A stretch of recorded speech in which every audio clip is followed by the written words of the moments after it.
Hey everyone, GameHounds podcast. Sorry we're late. Nick and I were dorking around with lights because he needs one, clearly. And Shepard seems very happy with Shepard loves it. lighting. No matter where you are, you're always perfectly lit as far as he's concerned. Mm-hmm. Yeah. How are you? How's things? Good to see you. We missed you. Good. We me and Rachel were watching the football games from 10 a.m. and our team made it through. Good. So Good. we're currently doing very, very well. Now, question. We Mhm. were supposed to have a show, like a live stream on Mhm. Wednesday. What happened? I got sick. And even now I'm still like a little phlegmy in the back of my throat. Yeah. Not enough that like I can't do the podcast, but on Wednesday I was, So, question.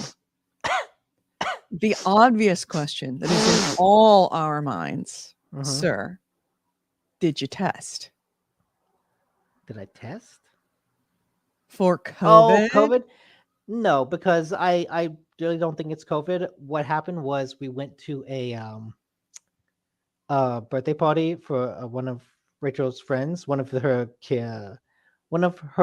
friends' kids, and that kid had given a lot of the family member a cold, and obviously he now gave it to a bunch of people that were at the party. But like they I'm not know sure how this could be like not why it's not COVID. It sounds because exactly like COVID. no, because they know it's not. All right. And yeah, it was a cold. All right. Good. And I did I don't know if you saw. I did go live that day on Twitch. I didn't. What did you play? I didn't play a thing. Oh, did you just I had rant a at couple me? of I had a couple of drinks and it was just an ask me anything. And we got it was actually it was like an hour. And it was I went back and watched it. I'm pretty lit. I had a Jack and Coke, actually one and a half Jack and Cokes. Um, Jackson Coke? Jacks and Coke. No, I think it's Jack and Cokes.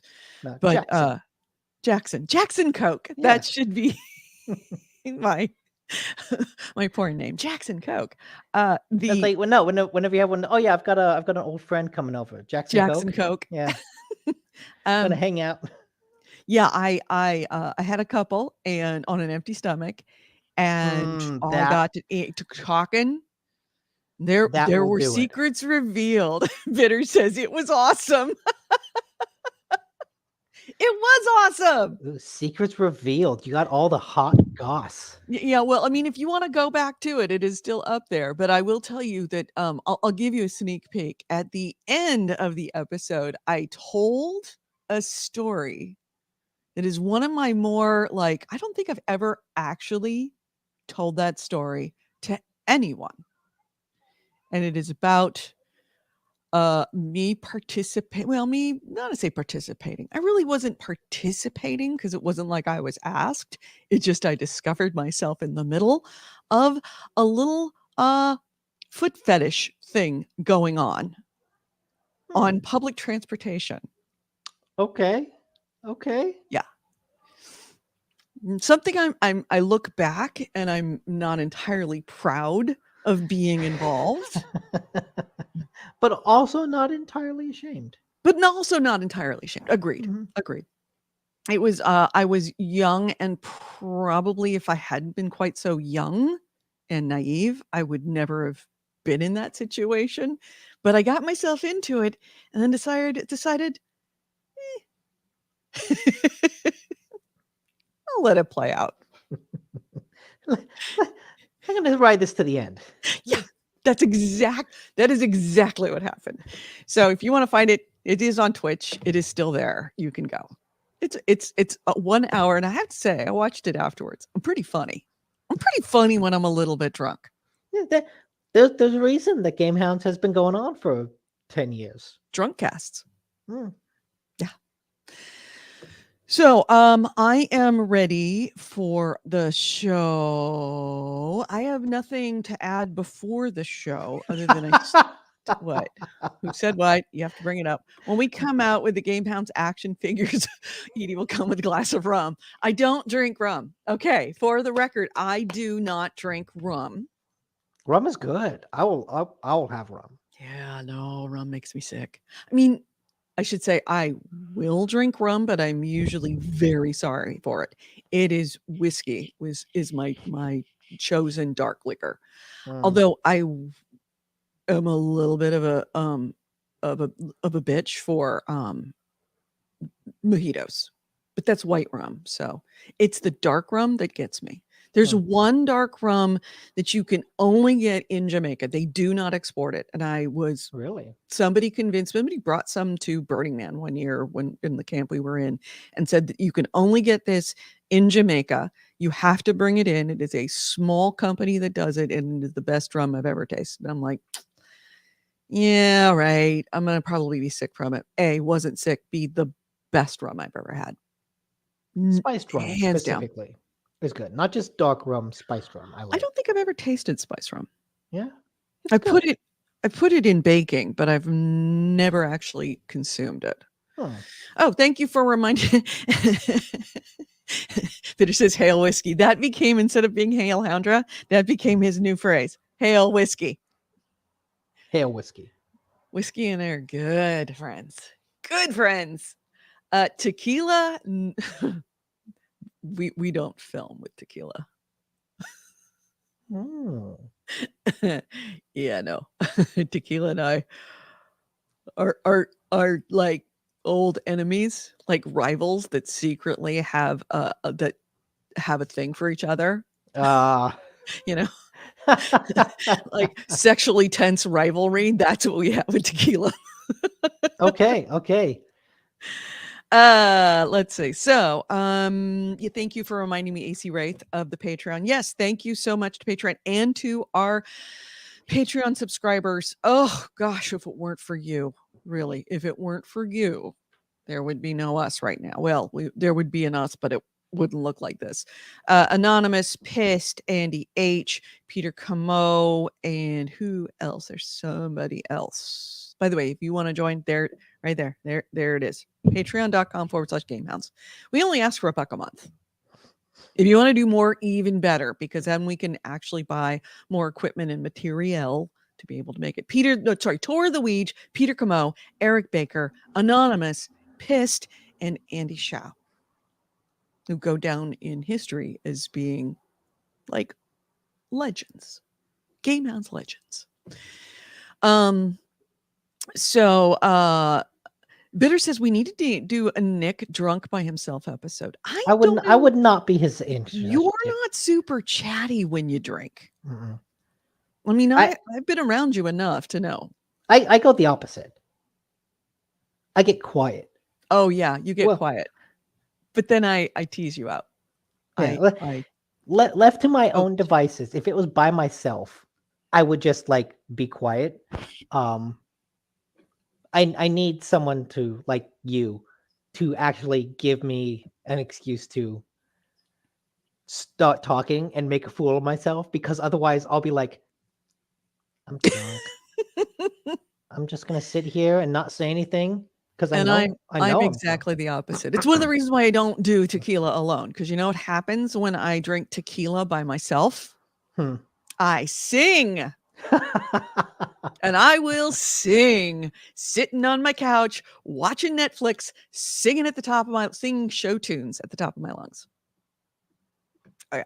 That's why you will never see a drunk cast with me and tequila. And thank you for the reminder. Yes, our Discord. Please join our Discord. AJ has been it is AJ, right? AJ on our Discord. Very No, active. KJ. KJ, that's what it is. Yes, KJ on our Discord has KJ, been you're great. very active and teasing us to go to CES because he's going to Yeah, CES. yeah. I'm assuming KJ's a he. I could be wrong. Could be somebody, not he, but I'm Correct assuming. us. Uh, But yeah, Discord. Discord's fun. A lot of good talk in Discord. Fitter says, "Hail tequila." Oh No, no, no. no, no, no, no. Okay. When it comes to me and we're talking about tequila, it's not hail tequila. It's hail tequila. No. God. Okay. Tonight. Do you want to do something tonight? A stream to finish. Do some heavy rain, or do you have Y- to get up at 6 a.m. I again do tomorrow? have to get up early, but I will do that for you. No, I don't want to force you to do it. We can do it No, no, no, Monday. no, no, no, We can no. do it. It's fine. It's fine. It's fine. No, We no. can go on at 8 and go M- until midnight, and I'll be fine. That's 4 hours. It's fine. If you want Okay. to go on at 8, we can do it. If you want to go out at 10, maybe not. Okay. Okay. I could do 8. We could do 8 until like 10:30, 11. That would be more than enough. Discord. Thank you for the Discord information. There's another Discord link that doesn't match our older one, but they both work. They'll get you the same place. Please join us. We would love to have you there. All right. So let me get the show going. Can we do the show? Yes, we want to throw that away. Yes. No, we don't want to save it. We want to just close it, please. Yeah, my last week has been kind of crazy. Not as crazy as the week before. Oh, I was in the office every single day but one for 10 days straight. Well, I mean, other than my weekend. Yeah. Wow. Yeah, which is unusual. That's the most I've been in the office ever. And I actually had to go in yesterday because I left my glasses, which is why I'm wearing these glasses Oh. right now. I left my glasses except for this one pair. Thank goodness these are the progressives, so I can kind of live with them. But yeah, the glasses without glass, like computer glasses, and trying to work the computer was a bit of a challenge, to say the least. I had to go into the office because it turns out my desktop computer couldn't connect to my work network because I hadn't turned on my desktop computer for 2 years, so it got decertified. I called tech to be like, "Hey, can you come certify it?" And the guy's like, "Well, I have PTO in the afternoon. I'll come by and pick it up tomorrow." And I was like, "No, I'm in the office now. This is the only day of the week I'm going to be in the office." Turns out they can't just recertify the devices over the network. They can't recertify it in the cubicle. They can't do it remotely. They had to do it from the IT building. So I was like, "Okay, I will bring my desktop over to you if you recertify it today." And he's like, "Okay." So I unplugged the desktop, dropped it in my car, drove 5 minutes to the IT building, took it in there. And I have a pretty good desktop, so it was fucking heavy. Yeah. Did you get a cart or anything to do that? No, that would have been more of a hassle.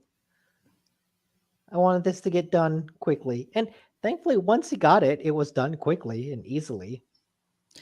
So But I think I showed was I? No, I haven't showed you this. So I went in, and here's the thing about my work. By the way, we have not started the show yet. okay. This is all the pre-show stuff. My company is notorious for over ordering food, and it's doctors. If you're having a half day meeting, everybody expects breakfast in the morning and lunch in the afternoon.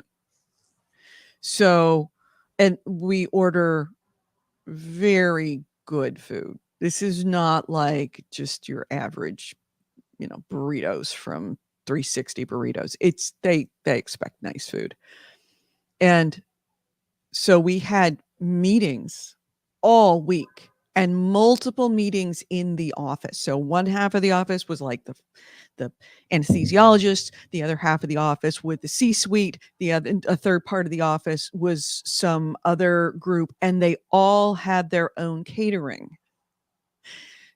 We filled up 4 full-size refrigerators with leftover food by Wow. Friday. And like I had taken out the Monday meeting food. by Thursday, I should say by Thursday. And then, no, sorry, by Tuesday. By Tuesday, we'd filled them all up, and I had already dumped out all of the food from Friday. At that point, can't you just take that food home? That's exactly what I did. Okay, I good. loaded up the back of my car and I distributed barbecue and gyros and shish kebabs and corn muffins and flats of coleslaw and flats of breakfast sandwiches and flats of bagels and cream. Just an alarming amount of food. And some of it I threw away because it's like I can't stand. It's one of the few foods I won't eat is black beans. Mm. 2 full flats of black beans.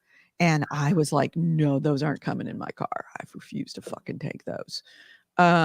Let me see if I can pull up the photo. Yeah. Can I open it up? Come on, open up. Uh, AC Ray says, I have a family that gives food that could feed me for a month either to the cats or to the trash. yep, yep. And that's exactly when in just bowls and bowls and bowls of fruit salad. Uh, discard. Let me open that back up. Oh God, why did you close? You're open when I want you to close. You're closed when I want you to open. What the fuck? Sorry, I'm complaining to my It's Microsoft Word. yeah, it's not food related, but the last like employee meeting we had, in order to entice people back to the office, a lot of our bosses were like, "Hey, we know that when you're working from home, you took equipment to your home office. You don't have to bring it back. It's not yours personally, but you can keep it for your home office, and then we'll reorder you new things for the Oh office." my God. But when they said this, the lady, or like our superior, made a specific point of, "Oh, we've already done the inventory to count everything that's in the office. So if you go and take something from the office now, it won't count. We've already done the inventory." She's smart, street smart. That's the difference between Mhm. corporate smart and street smart. So I filled up my car with food. This is what the back of my car looked like. Oh, geez. And that's the leftovers. Yeah, see, crudité platter, completely untouched. Breakfast, whole flat of breakfast burritos. You see back here, that's a whole flat of cream cheese. There were bags and bags of yogurt and fruit salad, and there's a fruit salad back there you can't see. But these are like, macaroni and cheese and barbecue and chicken and ribs and shish kebabs and just you name it, it was back there. So I brought it all home and I distributed it to the neighborhood. Do you wanna know his breakfast sandwiches? I have 8 of them in my refrigerator right now that I had to pick up I picked up yesterday because I had another meeting yesterday.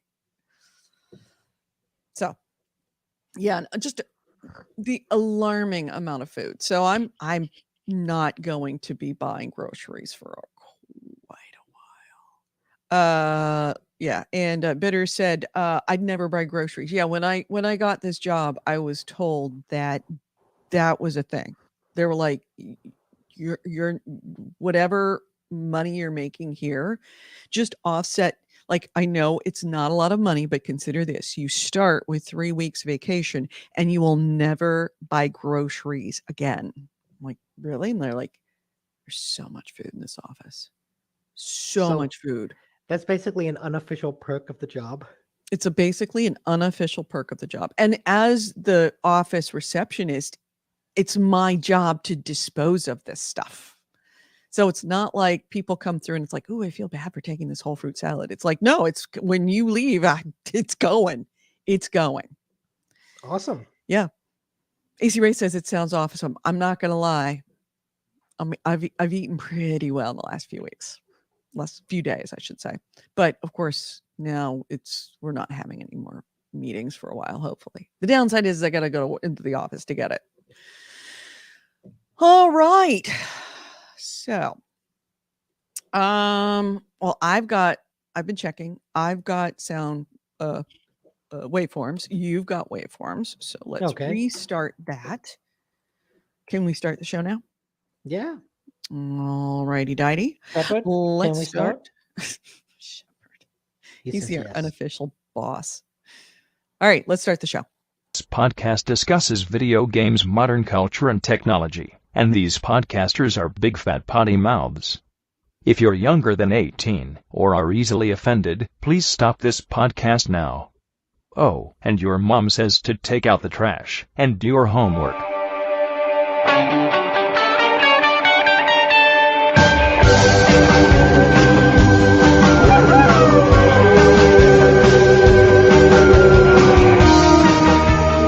Hello and welcome to GameHounds. GameHounds episode 655. We are recording this on Sunday, October 2nd, 2022. I'm Edie Sellers. With me is Nick DiNicola. How you doing, Nick?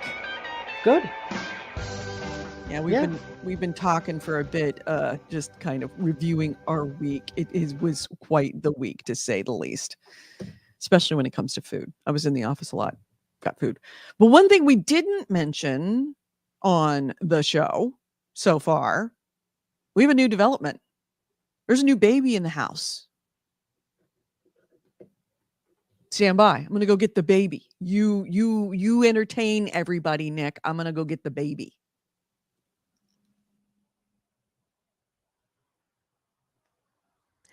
We've been chatting for the past 20 minutes. And this is the first I've heard of it. Oh, yes, AC Wraith. You're right.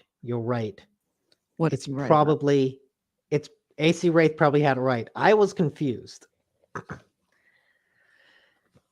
I got to cover things. We got a baby in the house. Can you read it? No, from Valve Corporation. Oh, baby, you know what this is. You know what this is. This is Whatever it is, it's not magnetic. You shouldn't put it in the rain. It is breakable. What is that dot with half a thing around it? what? The dot with half a thing around it? I don't know. Yeah, right there on the far left. It's fragile. Don't get it wet. Love it. And the portal box. a portal box. Keep upright. No, on the Keep other upright. side. All the way on the other side. I don't know. I don't know what that means. That dot with the half thing around it? I What is don't that? know, Nick. How What many is times do I have to that? say that I don't know?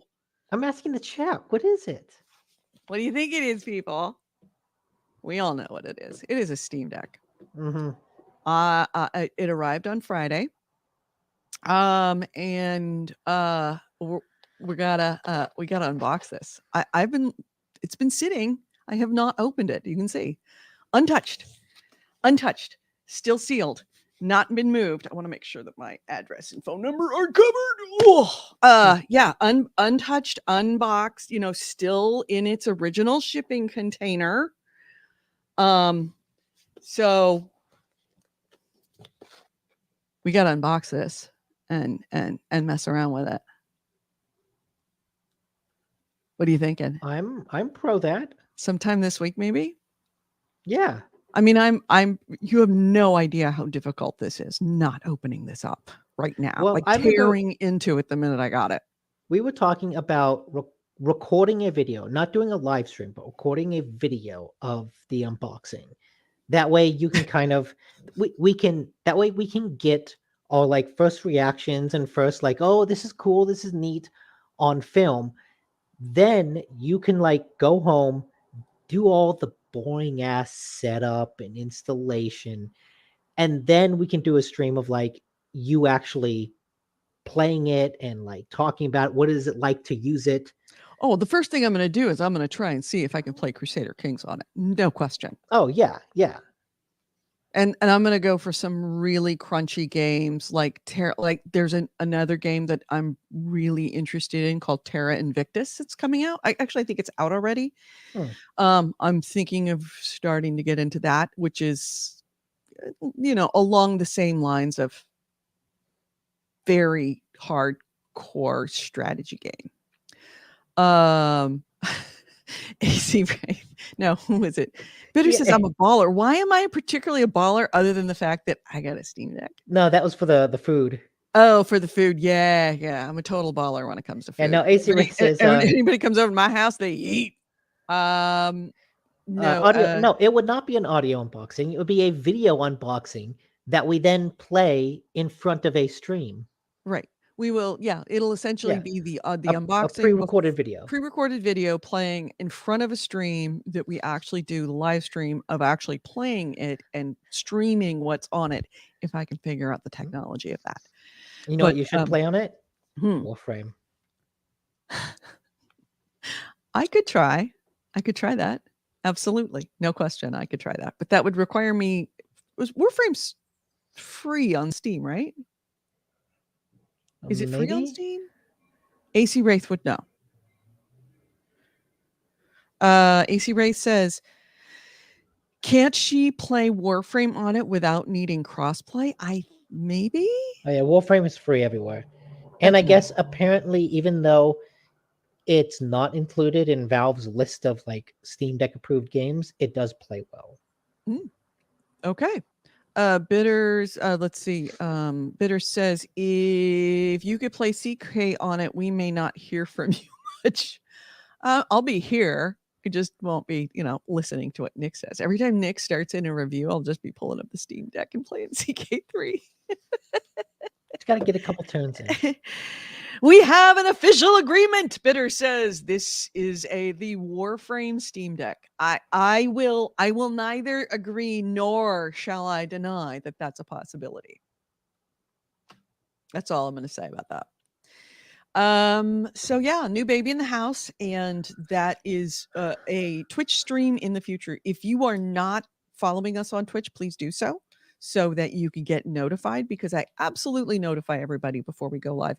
Same thing with Discord. I will usually say on Discord whether we're going to go live in about, usually anywhere between a half hour and 5 minutes before I go live, depending on how many Jack and Cokes I've had.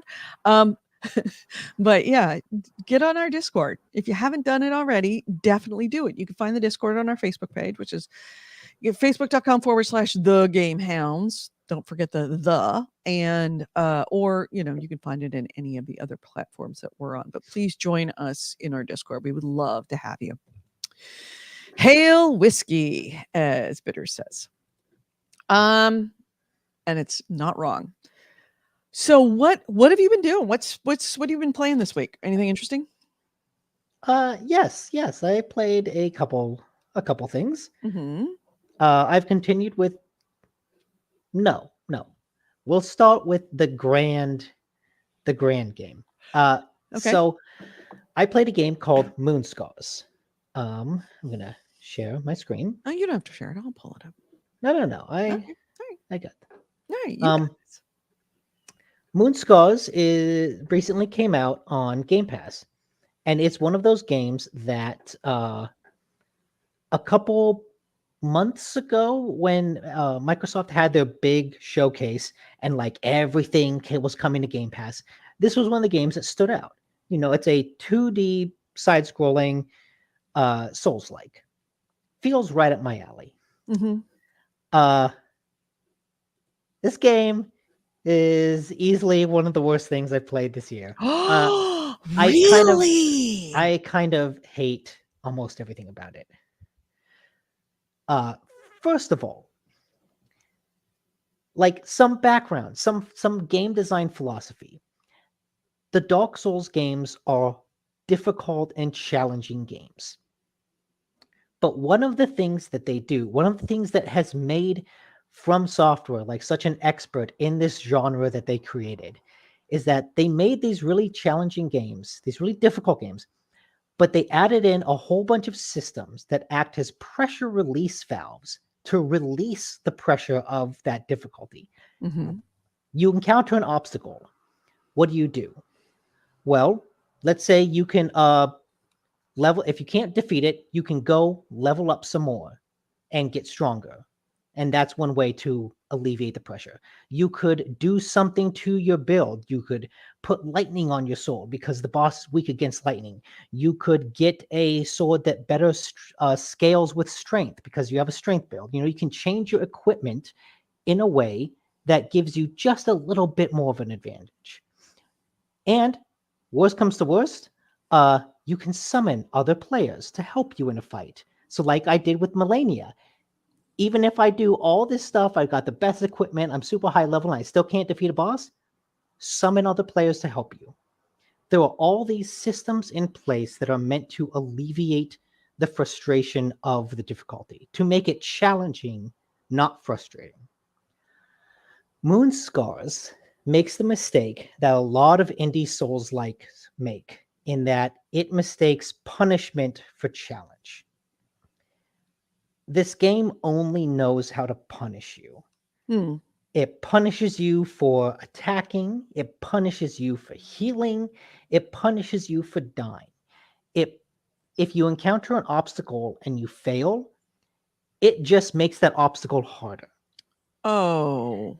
And so it results in this really baffling game in which it feels like this downward spiral of game design where you just like you you get into a situation, it's like, this is hard, this is only getting harder, this is only getting harder, and it's just absolutely baffling as to how anyone could design a game like this and think it's fun. It mistakes like masochism for challenge. So like, to get into the details of it, Moonscars 2D side scroller. You play the story in a lot of these games. I don't really know what's going on. You're not supposed to really know what's going on. There's some stuff with the moon. You go through the game. It's a pretty challenging game to begin with, but like, not impossible. Like, when you're just playing through the game regularly, it feels good. Well, it doesn't feel good, but the level of difficulty feels good. What happens is, when you die, every time you die, the moon goes from full moon to ravenous moon, and it becomes red. And you can see this later on. I think when this person playing in the video fights a boss, they die at the boss, and you can see that the moon turns red. You see in the upper left. Mm-hmm. When the moon is red, all the enemies become significantly harder. They get more health, they do more damage. Oh, wow. And the offset to that is that they drop more experience. But the thing is, with the level of difficulty that comes from the ravenous red moon, you're not going to live that long, right? The enemies are stronger, they have more health, so likely they're going to kill you more often. If they drop, because this is a Souls-like game, when you die, you drop your experience where you are, and you have to do a corpse run to go get it back. If the enemies are harder, even though they're dropping more experience, it doesn't matter, because you'll probably be dying more often because they're harder. So it gets you into this it's not a closed loop of a game design. It should be, but it's not.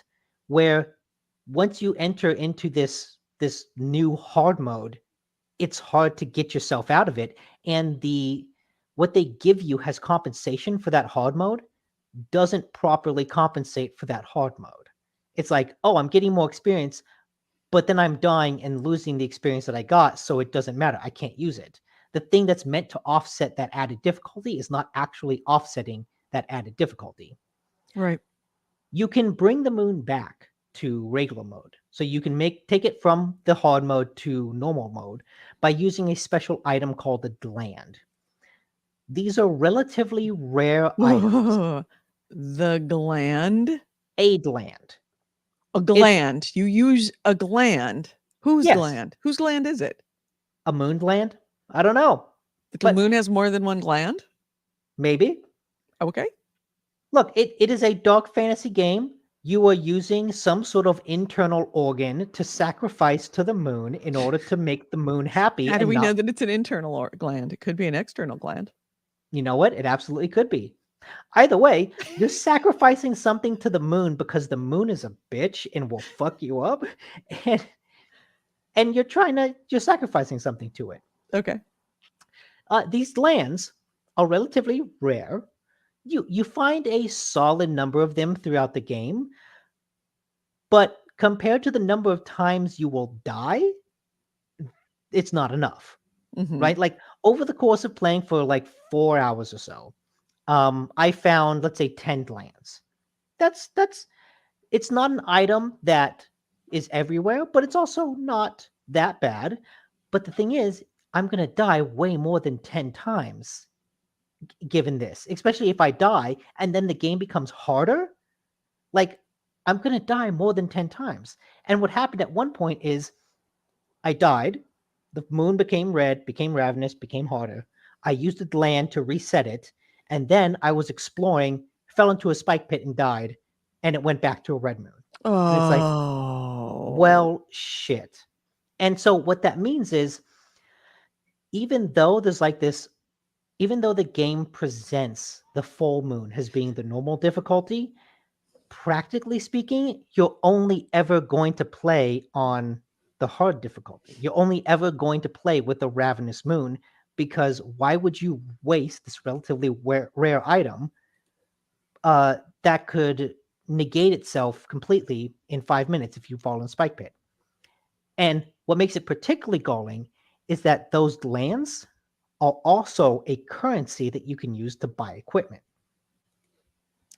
So either you waste the lands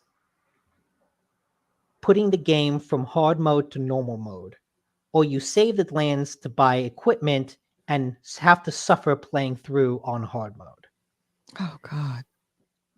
And so what that means is it feels This is like the this is not difficulty. This is bullying. yes. And it feels like the game is designed in a way that makes you not want to engage with other systems. Right? Like I don't want to engage with this moon system because uh I don't want to waste these items. I want to hang on to them. I don't want to spend them. And so it's weird that it would go to all this effort to design this like uh difficulty system that changes, but then like require an item, a relatively rare item, to change its difficulty. That means I'm never going to like play with that. I'm never going to, oh, I got Red Moon, I'm going to change it back. It's not an interesting decision. It's just, oh shit, I died. Well, I don't want to use this item, so I'm just going to stick with the Red Moon for the whole game. Right? Mhm.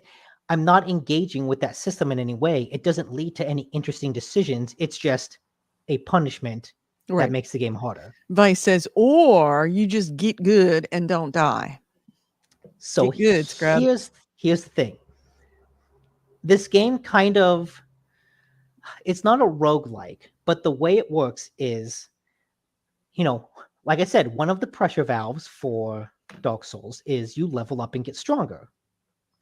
You don't really do that in this game. You can, as you play and you fight enemies, you get things, your spite meter increases, and if your spite increases a little bit, you can get like a bonus. Hey, my magic costs less to use. I get more health. My special ability does more damage, blah blah blah. The moment you get to a checkpoint, you lose those, or the moment you get to a new checkpoint, you lose those. So let's say I get to a checkpoint. It's a new checkpoint. Okay, hey, I'm in a new area of the map.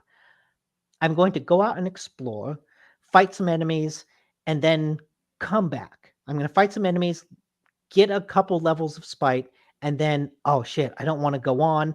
So I'm going to go back to that checkpoint, reset the world, but I'm going to keep my current spite level. I'm going to keep my little bonuses. I'm going to go through, keep fighting, keep exploring. Oh, hey, I found a new checkpoint. This is cool. I unlock that new checkpoint. All of those bonuses go away. So it's like the game is centered around kind of a roguelike-esque loop from checkpoint to checkpoint. Like each checkpoint is almost like a new run of a roguelike, because once you hit a new checkpoint, you kind of revert back to level 0. And you have to then re-earn whatever bonuses you had. So you're not really like getting stronger as you go through the game. EC Wraith says, from my Discord demo review, there is a skill tree where bone dust souls can be used to purchase witchery spells. However, only 2 are mapped to the controller at any time. With so few at hand, it makes me question if there are to be any worthwhile vertical upgrades. Rare resource glands do something, but I didn't experiment with them because the demo's explanation was lacking.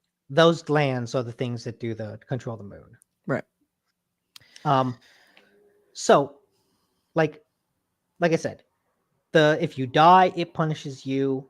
The act of if you get to a new checkpoint, it punishes you by basically reverting you to level 0. It also doesn't help that the controls themselves, and I don't know if this is just a matter of being on the Xbox or what, but the controls feel like really clunky.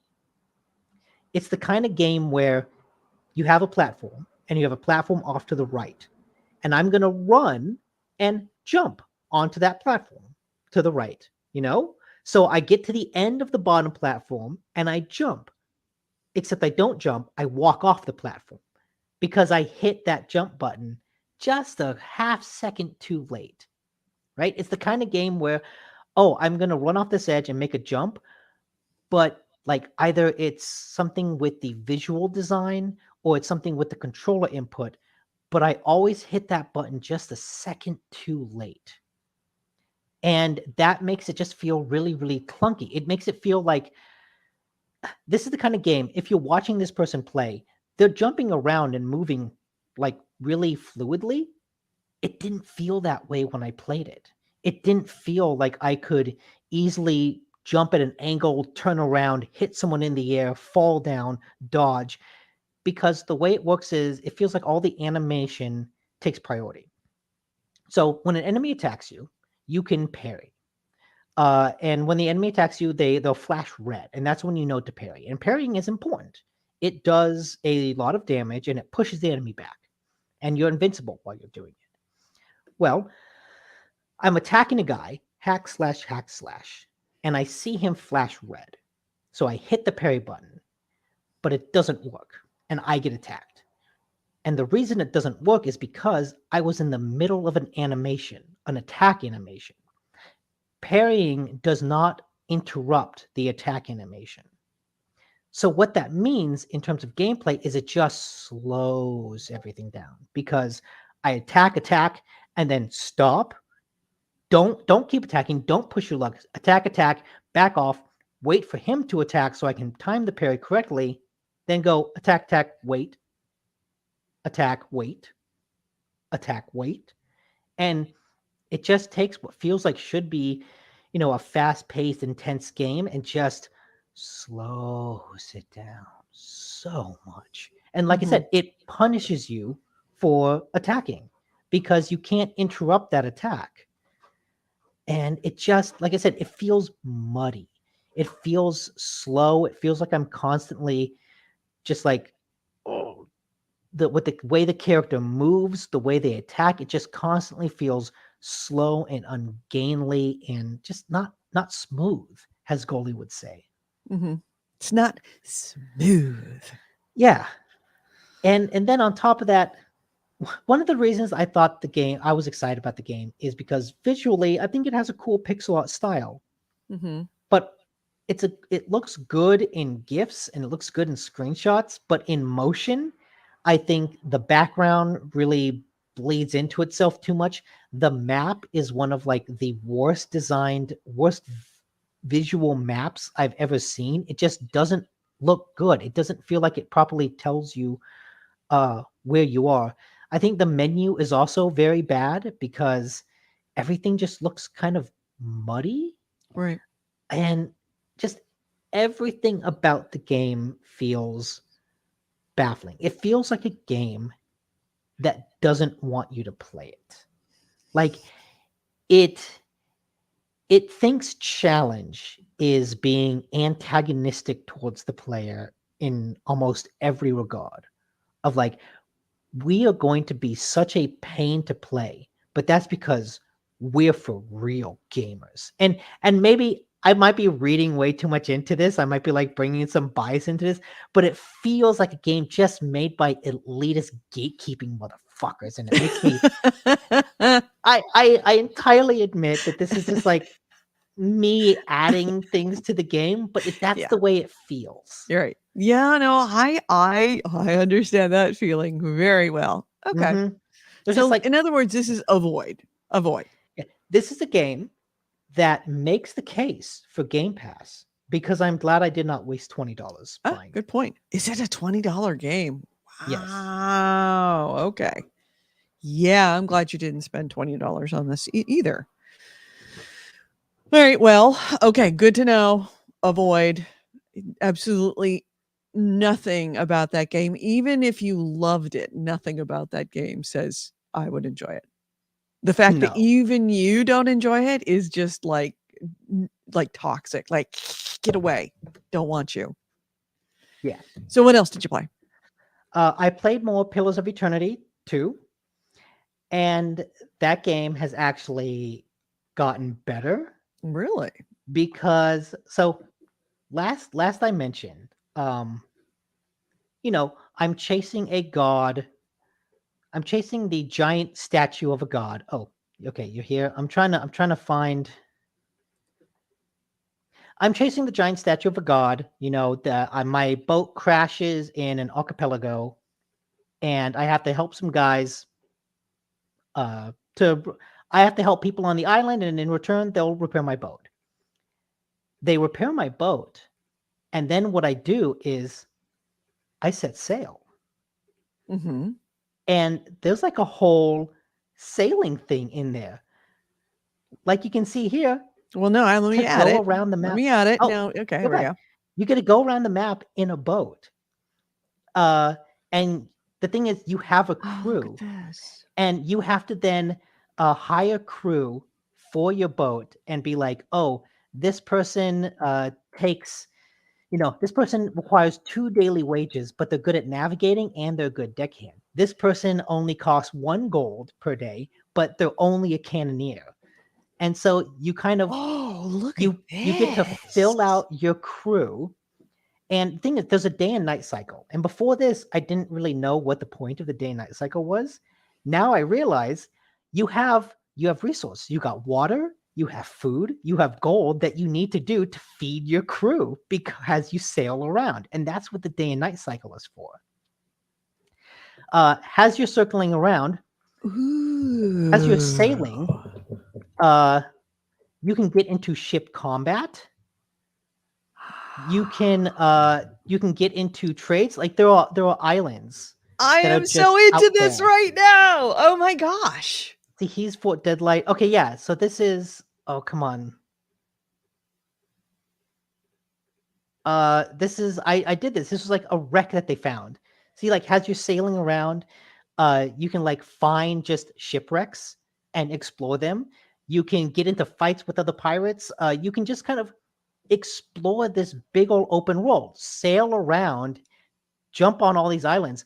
One of the things I did is I was sailing around and I found an island, and there was someone on the island called like Mad Head Maddie or something like that.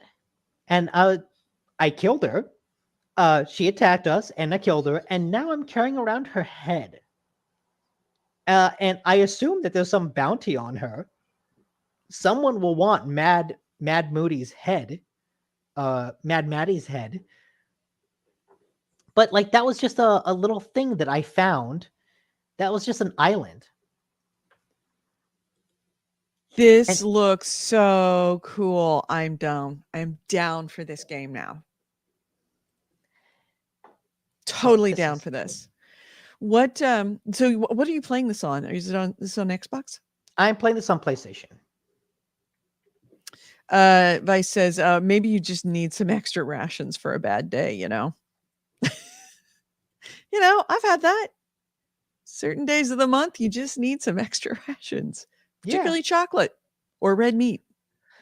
But yeah, this game is really, really cool. And Oh, it's yeah. cool in a way that, like I said, Moonscars, the way it's designed, like they're two very different games, but at a fundamental level, Moonscars feels like it's designed in a way to make you not want to play around with the systems within the game.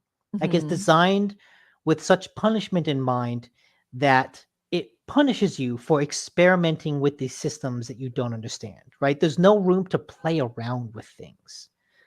Deadfire is really cool because what I've learned, like, oh, with the day and night cycle, like, even though the crew drains resources, like, I have enough resources that I can go explore because the game wants me to explore. It wants me to, hey, the story is up north. I'm just going to sail to the west and see what's over there. The game is designed in such a way to allow me to experiment like that. It's not going to punish me for like playing around with these systems and seeing what I could do. And I think that makes for a fundamentally more enjoyable game. Even the Souls games, like you usually get enough resources, however rare they are, to experiment with them, right? Like, oh, I've got limited resources to upgrade a weapon, but they're not so limited that I'm only ever going to upgrade one weapon. It's like, no, Mhm. I'm going to upgrade the spear, I'm going to upgrade the sword, and I'm going to like switch between them throughout the game.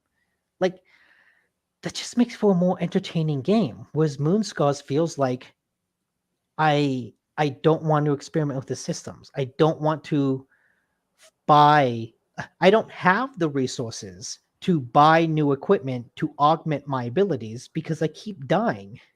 And I Mhm. keep dying, which then keeps draining my resources, which means I can't upgrade. It's like it's designed in this loop that prevents you from engaging with the game itself. But that's Moonscars. This is Pillars of Eternity 2. This is a way better game. This is a game that is happy to let you experiment and do all sorts of wild things. It's very cool. Yeah. I'm probably going to play that this week. Yeah, I'm super psyched to get back into it. Blood Reaper says booze. What are you referring to? You things that you need every once in a while? That's Booze definitely a is definitely resource one you of need them. on a pirate ship. Oh, Clearly, is really? booze. Is it? No, Oh, but it should be. it should be. Absolutely. All right. Well, anything else you played? I did not play anything this week, so No, that is all I played. all right. Man, yeah, those two things. So, shall we hit the news then? Because there's some news this week. Oh my gosh. Ready? Let's Yeah. hit the news. This is the game. Oh, and our first item is holy buckets, wait, you, lots like- of big news. Has you started that? You like went in and out, like your volume. Oh, like, I did? dropped and up and dropped and up and Weird. Okay, yes. This is the GameHounds news, the news, views, and commentary of the week in gaming with Gamer Edie and Nick Nicola. And our first item is. I'm gonna let you pick the fucking above the fold so I can tell you you're wrong. Okay, let's see. My above the Be fold? serious. I want to know that you have a good sense because this is going to determine whether you're my co-host from now on. I do have a good sense, but also I don't want to pick it. Why I want to not? pick something else. Just to be an asshole. Try not to be an asshole right now and pick the one thing that is the big fucking news of the week, the biggest fucking news in a really long time. okay. Nick, E3 is coming back. Nick, stop it. Stop it. Just don't be a dick for right now. Okay. Just once. Okay. Weapon degradation is going to stay in Dead Island. Nick, stop. Ah, Don't be a dick just for this once. Just for this once. Okay. Seriously. GameStop Stop. is. Stop it. Oh, do you mean that Google shutting down Stadia? Google is shutting down. No one cares about that. Oh my God. No one cares about Stadia. Yeah. and holy crap. All right, between you and me, everybody, are we at all surprised on its face that Google has shut down Stadia, or has announced that it will shut down Stadia as of what? The 20, when did they say was I the think it's date that they, next year. yeah, it's like, I'm gonna have to look where it was. Shoot. I wrote down everything except that because there's so much to talk about. Mhm. What is the date on that? Look that up. Damn it, Nick. What's wrong with you? Why are you so bad at this? Hey, you're the one. I gave you plenty of stretch room to look at the article. I was stretching for time to let you do this, and you January still didn't stop. 2023. January 2023. So they announced on Thursday that it's going to shut down January 18th, 2023. Google did announce that it will be refunding all software purchased by consumers, So all that games that were purchased by consumers. The only thing it will not be refunding is all subscriptions paid for by subscribers. why? Why what? Why not the subscriptions? Because it's Google. But There's Google, a limit. There is a limit to their largesse. I was gonna say, like, for them refunding things was like one of the biggest acts of charity that has ever happened in the games industry. It was. Like, you can be damn sure Sony or Microsoft would not do this. Oh, if something like this happened, would you like me to see what was the name of that other streaming service, that live streaming Mixer? not Mixer, no, not streaming, game streaming, one of the first ones, Oh, on live. on live. Would you like to see my on live equipment? I've No, got it still. yeah, I know. So did I. I got A one. lot of people still have it because they never got anything when that shut down. So Um, yeah, I think that when I heard that they were refunding games and software and add-ons, hardware, yes, I expected. Software, I didn't expect games, any of and it, add-ons, I didn't. but I do think this is a very canny move on part of Google, because one of the reasons Stadia didn't take off at first, not only was it because, hey, Google kind of kneecapped it to begin with, there was always the running joke of, hey, Google's going to cancel in a year. Google's going to kill it in a year, Mhm. right? Everyone was joking about that when it launched. Like, before it launched, people were like, oh, it's never going to work and Google's going to kill it. By killing it, they are feeding into that perception, which then will just make it that much harder for anything Google does going forward. So refunding people at least does a little bit to soften that blow in order to justify those same people jumping aboard whatever Google's next big experiment is. Because Right. if if Google kills all of its experiments, then even if it comes up with something that is brilliant and well done, no one's going to do it because they're just like, yeah, Google's going to kill it. Mhm. Yeah, and going to that subject of, are we ever going to trust Google with anything that they say that they're they're not gonna kill? Let me show you this. Come on, did I just do what I just did? Yes, it is. You mean, yeah, AC Wraith linked to paste. a cool article. It's like Stadia died because no one trusts Google. Sort of. I don't think Stadia died because no one trusts Google. We may never know why Stadia died, Well, but Stadia died it didn't before it help. launched. Like, you can, even when it launched, it was obvious that, like, Google had their big showcase where they showed off what it would be, the future Mhm. of Stadia. Then Right. when it launched in like a beta without any of the features, and then a lot of those features were never added. Like, Mm. from the beginning, it was just kneecapped in a way that people knew, oh, Google has already lost interest in this. Mhm. And if there's anything that could inspire more distrust of them, note, Blue Fire Demon on Twitter asked on July 29th, so less than a month from when this was announced, Hey, hi, Google Stadia. Can I ask a question? Stadia. Sure thing. How can we help? Oh, did I not allow this? Let's see. Sigh. Incredible that I really have to ask this. Are you shutting down soon? Stadia is not shutting down. Rest assured, we're always working on bringing more great games to the platforms and Stadia Pro. Let us know if you have any other questions. That was on July 29th.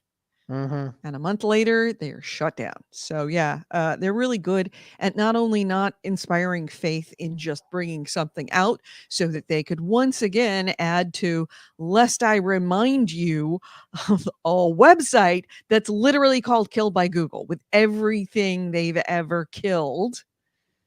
But on top of that, that a month previous, they had said they weren't shutting down, and they did.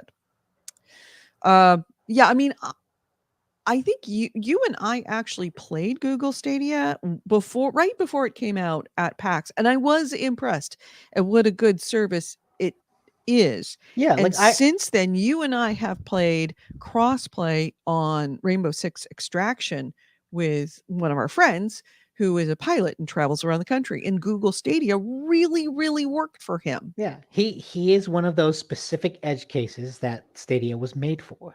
Right. Right. And yeah, I remember playing it at PAX, and it was really cool because I was playing on a little iPhone, but I was playing like Mortal Kombat 11, and Was it it was that? it was Gosh. knowing that like, oh, this iPhone can't run Mortal Kombat 11. Right. Like it's not running on the phone; it's being streamed to the phone. But it looked really cool. It played And it really played well. snappy. But I mean, we know that. Like as we talked about with Chris the pilot, the issue with Stadia wasn't the technology, and even now, Google has said that the technology is still going to be used like to support third parties. Right.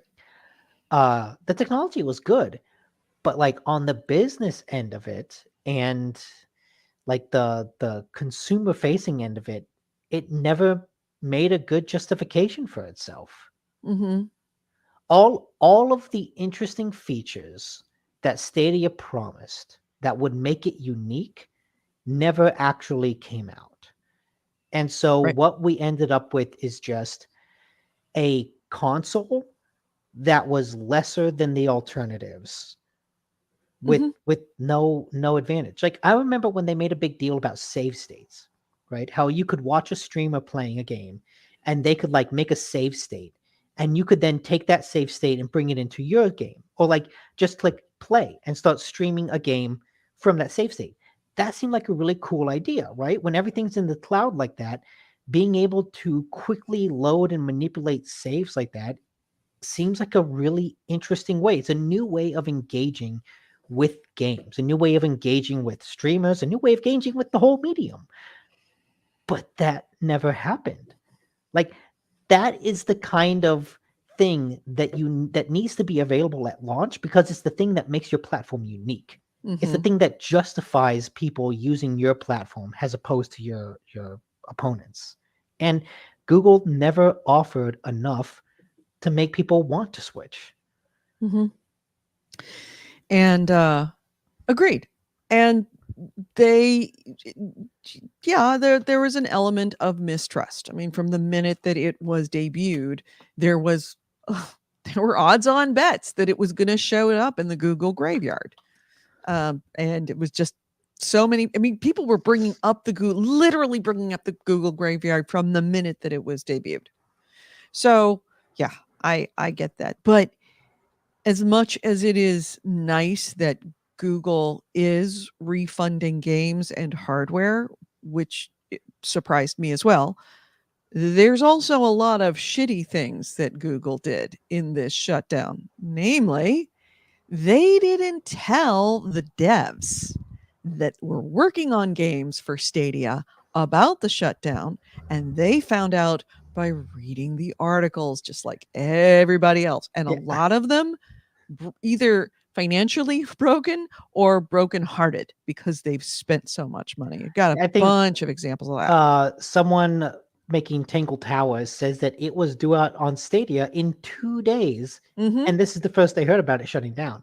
Or Right. someone else says, our game was set to launch in 2023, which is when the Stadia is shutting down. Right. And so then the question is Google going to refund them for those development costs or what? Mm-hmm.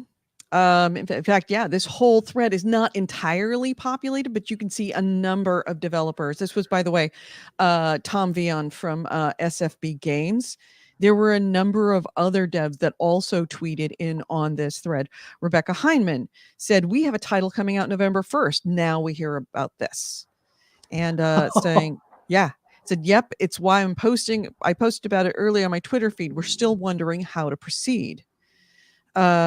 S-Works Games, we literally signed a publishing agreement with Stadia last week. So I would assume that internal teams there, who are lovely, are likely finding this out the same time we are, since they had a super energetic meeting with them, since I had a super energetic meeting with them last week about us joining. Let's see, other ones. Let's see. "I'm sorry to hear about Tangle Tower on Stadia launching being ruined, Tom." This is Paul Conway. Paul Conway is from Spooky Doorway Games. He's working on Dark Side Detective. He says, "We're not too far away from our Dark Side Detective Season 2 free update, and now we have to weigh up whether we're going to support Stadia fans for the last few months." Let's see. James Simpson says, "We haven't arrived." All these, by the way, with Goldfire Studios, all these are small independent developers. "We still haven't heard anything from Stadia either. Fortunately, we're still quite a ways out from launch. Tangle Tower looks great. So sorry." There was a one from Petrichor. Look, there we go. Petrichor Incorporated. "Yeah, we're just starting to pick back up development of our game, Battle Billiards, that we'd signed with them. We really only had planned to bring it to Stadia." Really quite a disappointment for the team. In fact, the Works, I think it was the Works guy, was it them? No, it's Simon Roth. There's another one. Let me pull it up for you. Let's see. Did I not save that? No, here it is. No. Simo Roth is the name of the guy.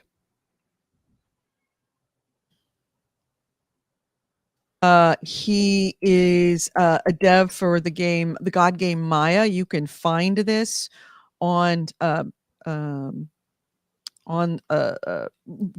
Valve right now. Let's see what we got. Here we go. Here's his thread. "Boy, oh boy, very happy to see months of my work going in the bin again. I sure do love game development.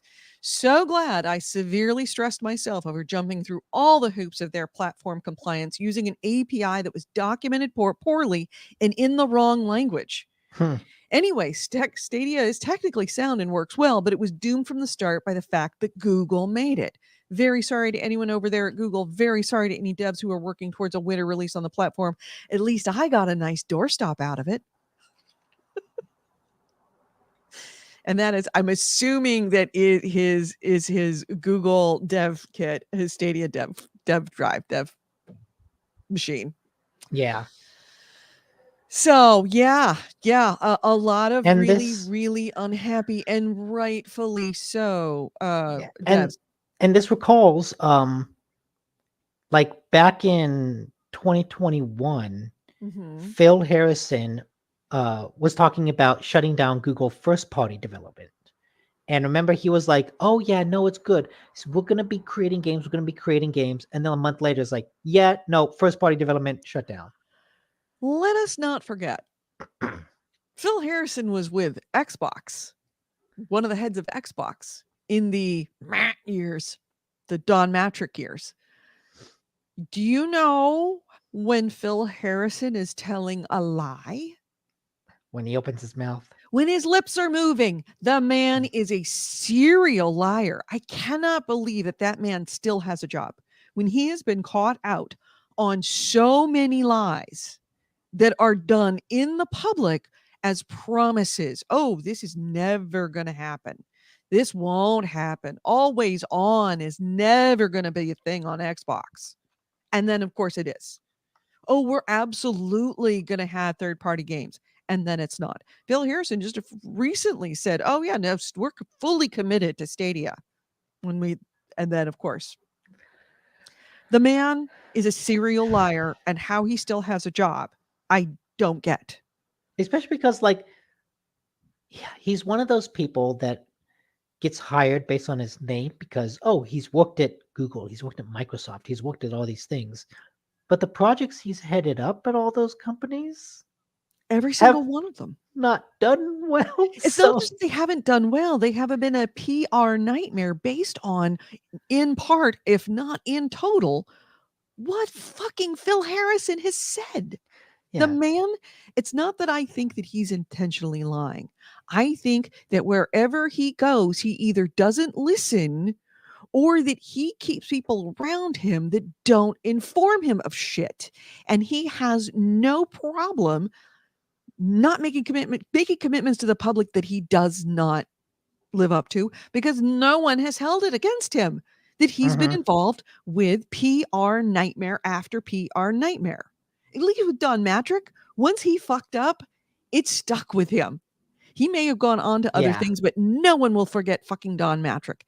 Everybody forgets Phil. When Phil was just as bad, if not worse in many cases. So, yes, lots and lots and lots of developers that are very upset, and many of them put, based their they were anticipating getting payment from Stadia based on the work that they've done to get their games on Stadia, and they didn't get paid until they got on Stadia. In fact, one of the developers that I previously mentioned was interviewed by Axios, who was Rebecca Heineman. And she said, and that was the one who said, I'm to have a game that's supposed to come out in 2 days. Hmm. She says, I'm like, this is news to me, when she read the articles on The Verge about Google being dead. She said that she immediately contacted her Stadia rep, and her Stadia rep was apologizing up and down about it. And quote, she, the Google rep, asked me, how much money did I invest in making the game? Heinemann said that she quickly kind of tallied up, and it came out to 5 figures for the dev costs and the expected profits of what was supposed to be this November release for Stadia Pro, of a game called Luxor Evolved. And according to, this is a quote from Heinemann, she said, I'll work on that. Now, it's unclear if that means that developers that were promised money will be getting some or part of their money or all of their money, or even, who was going to get, but it's not just the refunds to the consumers that are a big thing. Refunds to consumers aren't going to bankrupt any consumer if they don't get it back. It sucks, Yes. but it's yes. not going to bankrupt you. Indie developers, it could bankrupt. It could destroy their companies, because many of them had done the calculus, and based on the amount of work and the amount of investment they could put into the game, based on the concept that they'd signed a contract with Google that they were going to be paid XYZ amount of money back. So yeah, it's bad. And in fact, Heinemann said that had she not anticipated that Luxor Evolve would go to other platforms, it would have been a 6-figure loss by Stadia going away. So we're talking about, possibly in some cases, 6 figures, over $1 million, that some of these small developers were anticipating. That is now No, 6 very figures is 100,000. It came up to, let's see, she came up to 5. You're 5 right. figures 5 would figures, be in the 6 in figures, the over tens of thousands. $100,000. When we're talking about a small developer, Oh yeah, that's a lot that's of a money lot of for a money. small developer. That's a lot of money. Hmm. That's a bankruptcy level of money. When you're talking about a 2 or 3 or 5 or 10 person team, Yeah. that's bankruptcy for some of them. So, but it's not just developers who are getting screwed. And if you think that consumers are being taken care of because they're getting their money back for the hardware and the games, oh nay. It is consumers also who are getting screwed over. In one case, article came out about a Red Dead Redemption Stadia player, Red Dead Redemption 2 Stadia player, who had almost 6,000 hours into Red Dead Redemption 2. Was 6,000 or 1,600? 6,000. No. According to, I'm looking at it right now. No. That's impossible. Who? How?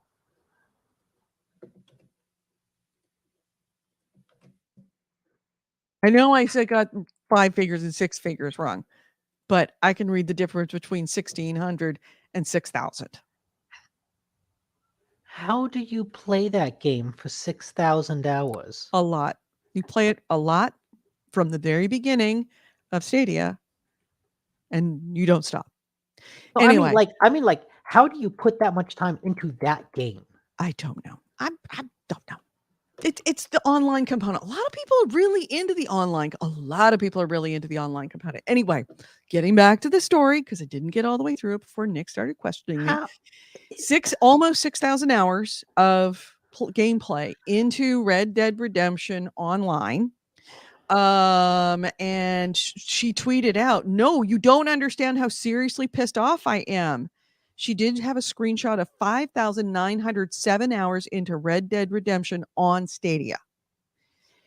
And she's essentially, by the loss of Stadia at the beginning of next year, that means she's lost her account. Her account is gone. All 6,000 hours, everything that she's acquired, all the XP, all of the history, all of the equipment, everything that she has on that account will be gone as of January next year. And she is begging. And a lot of people have jumped to her aid, jumped to her defense. She is asking Rockstar, just please let Stadia members, or if not Stadia members, just this girl, because this is an extreme situation, do a one-time transfer of her account from a Stadia account over to any other platform, so she doesn't lose it. Okay, and it looks like Her name also is It's Color TV with a U, spelled the British way. it looks like Bungie and Ubisoft were both taken by surprise by this. Destiny And was taken by surprise, yeah. And both have mentioned that, oh, now that we see this, we're working on ways to help transfer data. Yeah. There was talk about Destiny 2 players that were Yeah, in that Destiny same 2 and situation. Ubisoft. Ubisoft has then put out a tweet Mhm. about that as well. Yep. So it's kind of forced not just the indie developers to scramble. It's also now forcing some of the AAA developers to scramble to try to transfer over characters for people who played a lot of hours, especially on online perpetual games. Yeah, what a mess. What does it surprise me that Google is shutting down Stadia? No, I would say 60% unsurprised. Am I surprised how poorly they made the announcement? I'm 90% surprised. I mean, this is par for the course. They've shut down stuff like this on a whim. Just one day said, "Oh, Google Plus gone." yeah. Sorry. And just wake up one day and it's over. So I'm not entirely surprised, but I am entirely surprised by the lack of understanding of how much money from different entities and how much time commitment we are talking about from different entities that Google seems to not have clued in on. Like when Google Plus shut down, it was a shame, but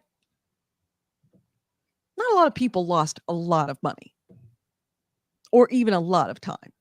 It was Google Plus. It wasn't exactly super popular. Stadia, we're talking about there are a number from both the developer side and the game player side that stand to lose quite a bit of investment, whether it be money or time, or in some cases, both. Because some of these people have actually bought stuff on their account that they are about to lose. So Well, that stuff would be refunded, wouldn't it? only the games and add-ons. but not like things like in-game transactions on a character. Like say I bought Red Dead Redemption bucks or whatever it is, money, and then used it to buy guns or skins or whatever. If we lose that account, we lose that stuff. Huh. That's not included? They specifically only said games and add-ons? Games and add-ons only. Wouldn't Games, that count as add-ons, an and add-on? hardware. Wouldn't that count as an add-on? I don't think so. I'll Because bet you that's not money that was sent to Google. That was money that was sent to the developer. So the I'll bet developer if still someone has the game. called customer service and like got into an argument, they could make that case and get refunded. But I don't know if Google would do that by default. No, because Google never made that money. Like if you played Red Dead Redemption and you bought, say you spent $100 over the years on equipment for your Red Dead Redemption character, that money goes to Red Dead Redemption, not to Google. So it's technically still yours. It's just I attached mean, to an account you don't have access to anymore. maybe it might still have to go through Google. Yeah, no, I think the add-ons that they mean are DLC. Yeah.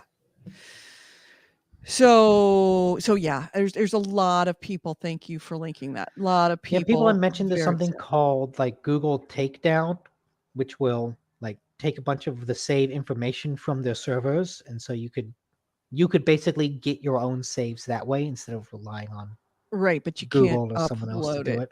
to something else. I don't know if you can. Look, there's hopefully things in the works, and the fact that Bungie's aware of it, the fact that Ubisoft is aware of it for their own, perpetual games where people have long-term accounts, and the fact that obviously Rockstar's aware of it because they have one case of like, oh my god, that sucks for this person.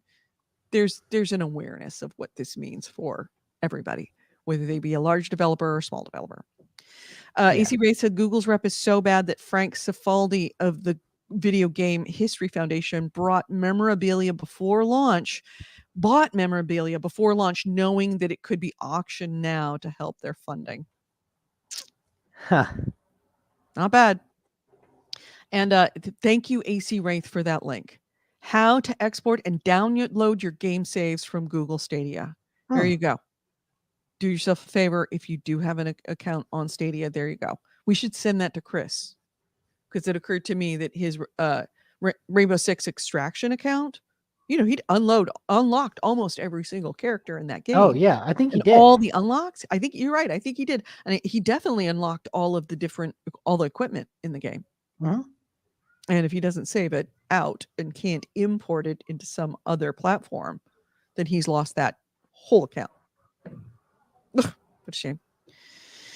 Blood Reaper says, because 3 months is not long enough time to do something about the save. I think it is.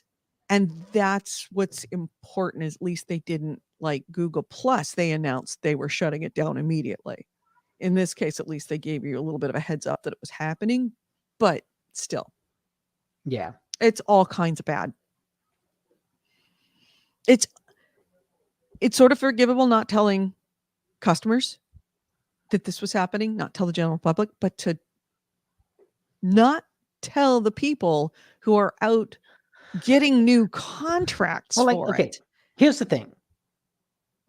If you Not telling your developers. if you tell the developers, it's going to get out. You have to tell the public. Yeah. So it makes sense. You tell everyone at the same time. Before you do that, you stop making contracts. Yeah. Right? It's like at a certain point, you tell the higher ups of like, hey, stop, like at least a week before, just like say, hey, stop the contracts. Just say whatever you sign, whatever you think. We're taking a pause on new take it. games. Yeah, we're taking a pause. And then like you work out the details of what's going to happen when you do this. What's going to happen to the let the contracts play out with the assumption that, okay, this is going to get broken and we're going to have to pay it back. You plan all that out, then you announce to everyone, hey, it's shutting down, with the details so that the employees can go, hey, tell the people you just signed a contract with that this is what's going to happen. But it seems like Google instead is like, let's just announce it, and then we'll figure out the details later. And it seems like Move fast and break things. they're not the only one. A lot of tech companies are like that of let's announce something and then figure out the details later. Move fast and break things. This is the if there's one like guiding principle of Silicon Valley since the beginning, move fast and break things. Don't worry about the details, just make the announcement and go go go. We'll figure out the details later.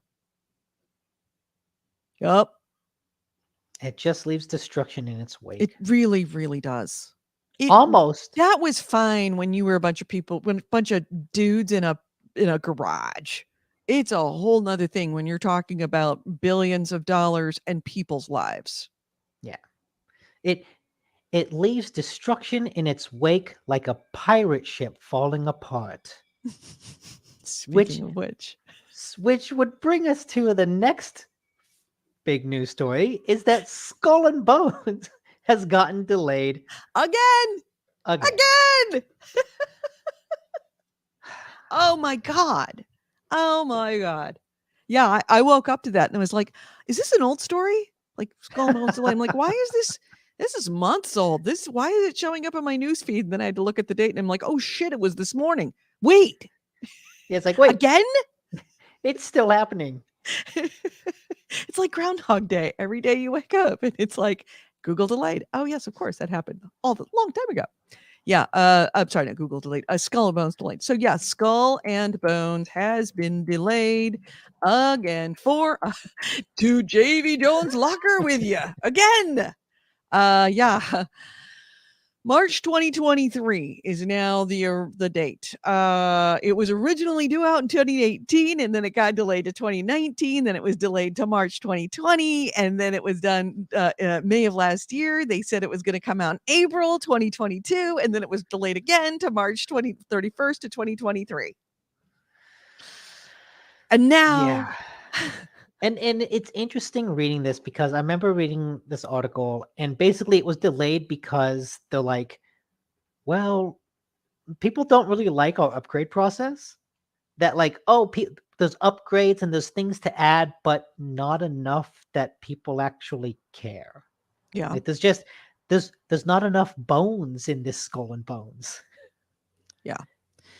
So, according to Kotaku's Ethan Gatch, sources are telling him that the teams, I guess multiple teams working on Skull and Bones are quite frankly burnt out. They have been busting their asses. Well, I mean, the game was announced and then put on, the short bus for a very long time and not allowed to come off by former Ubisoft management.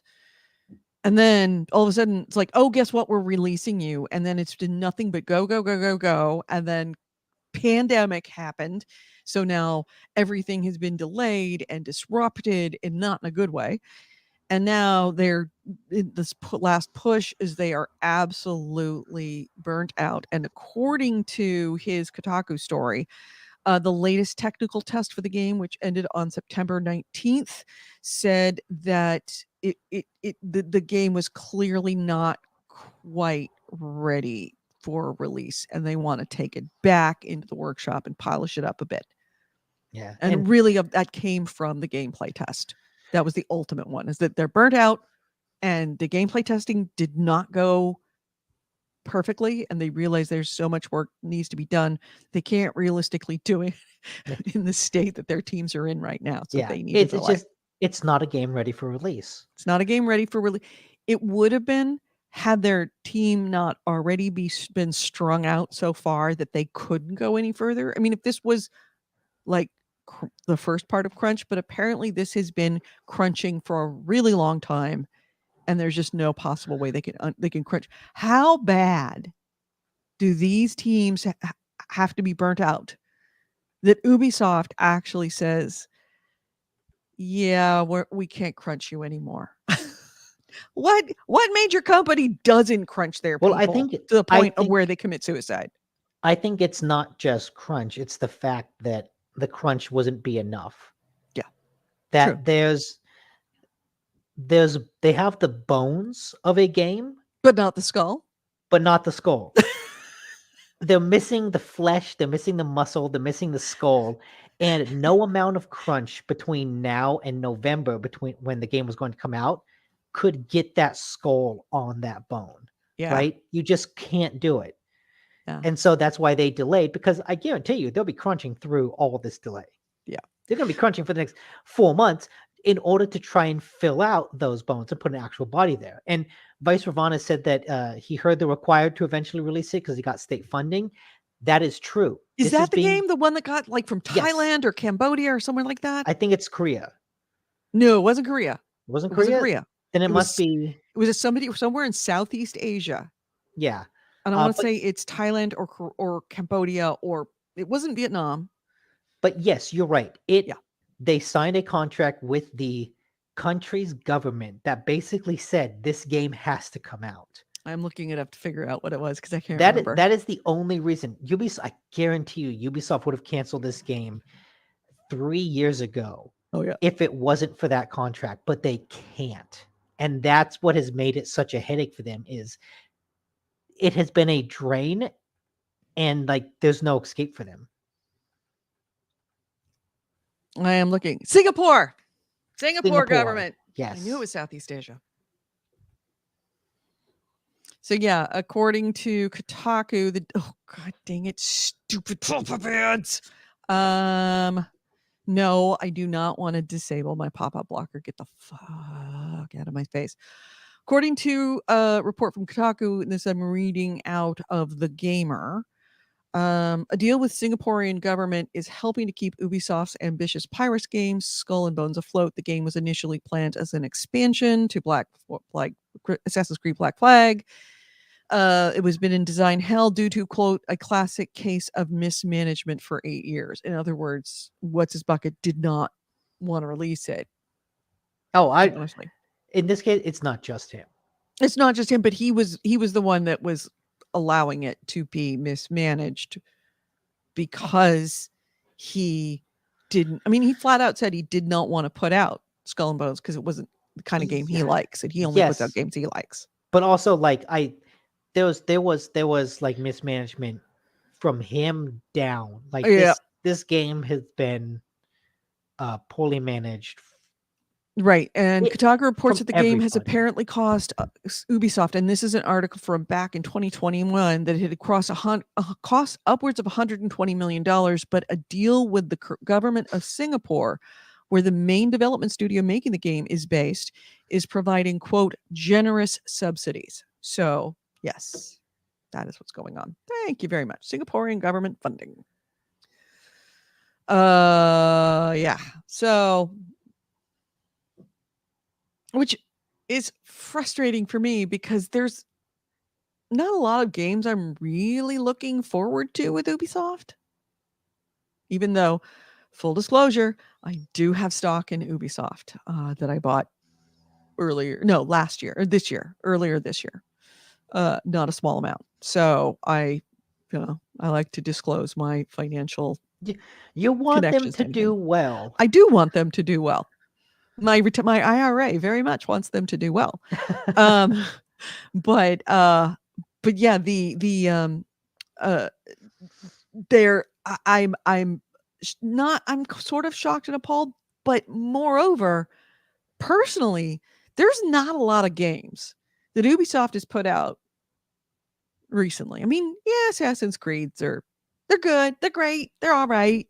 They don't get my blood pumping. I'm really, really looking forward, have been and will be looking forward to Skull and Bones. This is the one game that they're putting out that I want. And it keeps getting fucking delayed. Yeah. I really should write them a letter. That'll turn around. Yeah, that will. You know, my name carries so much weight in the gaming industry. It does. It does. Thank you very much for a link to that article by Ethan Gatch. So Well, yeah, yes, yeah, it Skull and looks like it's Bones. It was delayed, but it's being kept alive by government funding. It just can't die. It is a zombie game. should I send a batch of cookies to the Singaporean government? Thank you for keeping the one game alive by Ubisoft that I No, actually care about. Were it not for you, this game wouldn't even be promised, much less that's true. delayed. That's a good idea. I I was thinking though that speaking of things that just won't die, E3 is back. Yeah, talk about zombies. Actually, that's not true. I'm sort of didn't we already talk about E3 coming back?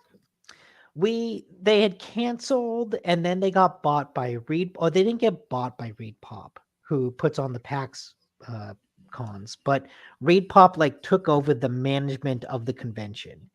And They now contracted Repop to do the yes, conventions. and now Reed Pop has announced, "Hey, we're going to put on the show. We're putting it on again." So, yeah, June 13th and to 16th in 2023, E3 will start with a bunch. It'll be like Gamescom, where there will be some press only days in the beginning, and then it will open up to the general General public public.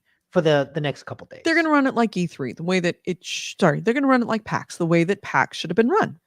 Well, no, PAX, the way that PAX doesn't E3 should have, have been run. but PAX doesn't have industry days. We have an industry hour. An hour, but even then, like the industry days are kind of meant to be the wheeling and dealing, Right, where the indie meetings. devs sign with platforms and all that stuff. So E3 still wants to be a place where like the deals gets done, but they also recognize that that's not enough to justify its own existence, and that they need the public to come in as well. Well, I think that E3 has been letting the public in, They but have, but it for has a been, very steep price, and it's people and coming in to get all the swag and put it on eBay. and it's only been in like the last 2 years, and it's been in a very, very haphazard, mismanaged way. That's like, oh, I remember the last year that they had a physical show. I think it was one of, if not the first year the public could attend, like just buy a ticket, and there was nothing to do. Mm-hmm. It's like they could go in, they could stand in line for a demo, but that was it. Right. Like it wasn't meant to be a consumer show. No, but that's how E3 always was. That's all you had to do as a member of the, like a general public. If they got in, people were always like, "Oh, I can't wait to go to E3." I'm like, if you're not a member of the media, there's not a lot to do, like you said, except to walk in and try demos and leave. Yes. To spend hours and hours in line, because the people that are going to be playing that game are not you. It's going to be members of the media. That's why I would never go down. As I've said, that's why I didn't go down. Once we were no longer treated like members of the media, even though we were, that's why I stopped going, because it became a complete waste of my time. That if I can't get in to speak to people, if I can't get interviews, if I can't actually get my hands on a demo in a reasonable amount of time, then I'm just not going to go. And I'm going to go to PAX, and I'm going to be able to do all of those things and do them easily, and also have something to do in the evening. And yeah, and if the show was going to be industry focused, like, okay, you don't have to be a public facing show. You don't need to. But like with everyone pulling out, it can't justify itself as being industry only anymore. And like looking forward, Reed Pop at least knows how to put on a good consumer focused convention. Mm-hmm. Yes, they do. We don't know how it will be, but E3, despite all of its mismanagement, despite all of its chaos, E3 will be back in 2023. And the best news about this, that made me perk up, Kentia Hall. They said they're going to bring back Kentia Hall. I'm trying to see if there's any like vintage video on there of what Kentia Hall was, because Kentia was fan-freaking-tastic. It was the best of... Wait, is that... I'm looking... Oh, God, it is! It's people I know. Yeah. Yeah, Kentia was. Isn't it It the is place where where all you the went, weird things got where shown off? all the crazy ass weird shit was, including this crazy ass, like all the weird controllers and the weird chairs and the weird tables and desks. Like the new egg chair came out and it was like, oh, I want one of those. Yes, or the new with all the surround speakers inside the egg chair. To this day, I want it. I still want it. Um, the biggest thing I remember almost ever in Cantia Hall was this crazy ass game with these weird controllers that were like, was like a guitar. Or it's where Guitar Hero debuted as a small developer in Candia Hall, and people went fucking nuts for it. And Yep. that's how all of the developers in the main floor heard about this crazy game downstairs that they're working on, came down and was like, But wait, we need to sign them now. And how's that's how how's you got Guitar Hero. how's Kensha Hall going to be back? I thought it's a parking lot now. Well, I mean, they're going to it is a parking lot now, but they said that they're going to reopen a Kentia Hall. Now, I don't know what that Okay. means. If they mean that the actual, like, they're just going to put it in the parking lot, or if they mean that it's That in would be spirit, where they're going to open it up to crazy people with weird ideas for video games. They'll probably be in spirit, and it's a good idea because that speaks to a consumer thing, right? Consumers would love checking out all that weird stuff. Kentia Hall was the perfect place for small developers and large publishers to see each other in a public way, so that in a way that the small developer could make a very compelling argument that investing in this game or picking up this game is a good idea. If somebody had walked in from, and I cannot remember what was the name of the company that originally made Guitar Hero, the first one. It's like Red, I want to say Red something. Yeah, What was the original developer? Red Octane. Red Octane, that's it. If Red Octane had walked into Activision and said, "We have an idea for a game, let me show it to you," they would not have been able to make as good an argument as it was of them being in Kentia Hall and having lines out the door for 4 days where everybody not only wanted to play it once, they wanted to play it multiple times. Play different songs. I want to play different songs, so I'll get in line for another 4 hours to play this game. Mm-hmm.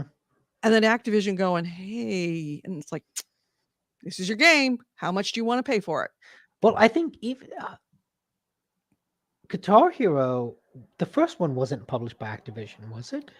The first one was published by Red Octane. I don't remember who the developer or who the publisher was, and I think that eventually Activision bought them. I can't remember they who the bought it. original Guitar developer Hero 2 is definitely published by Activision. Right. Who was the first publisher?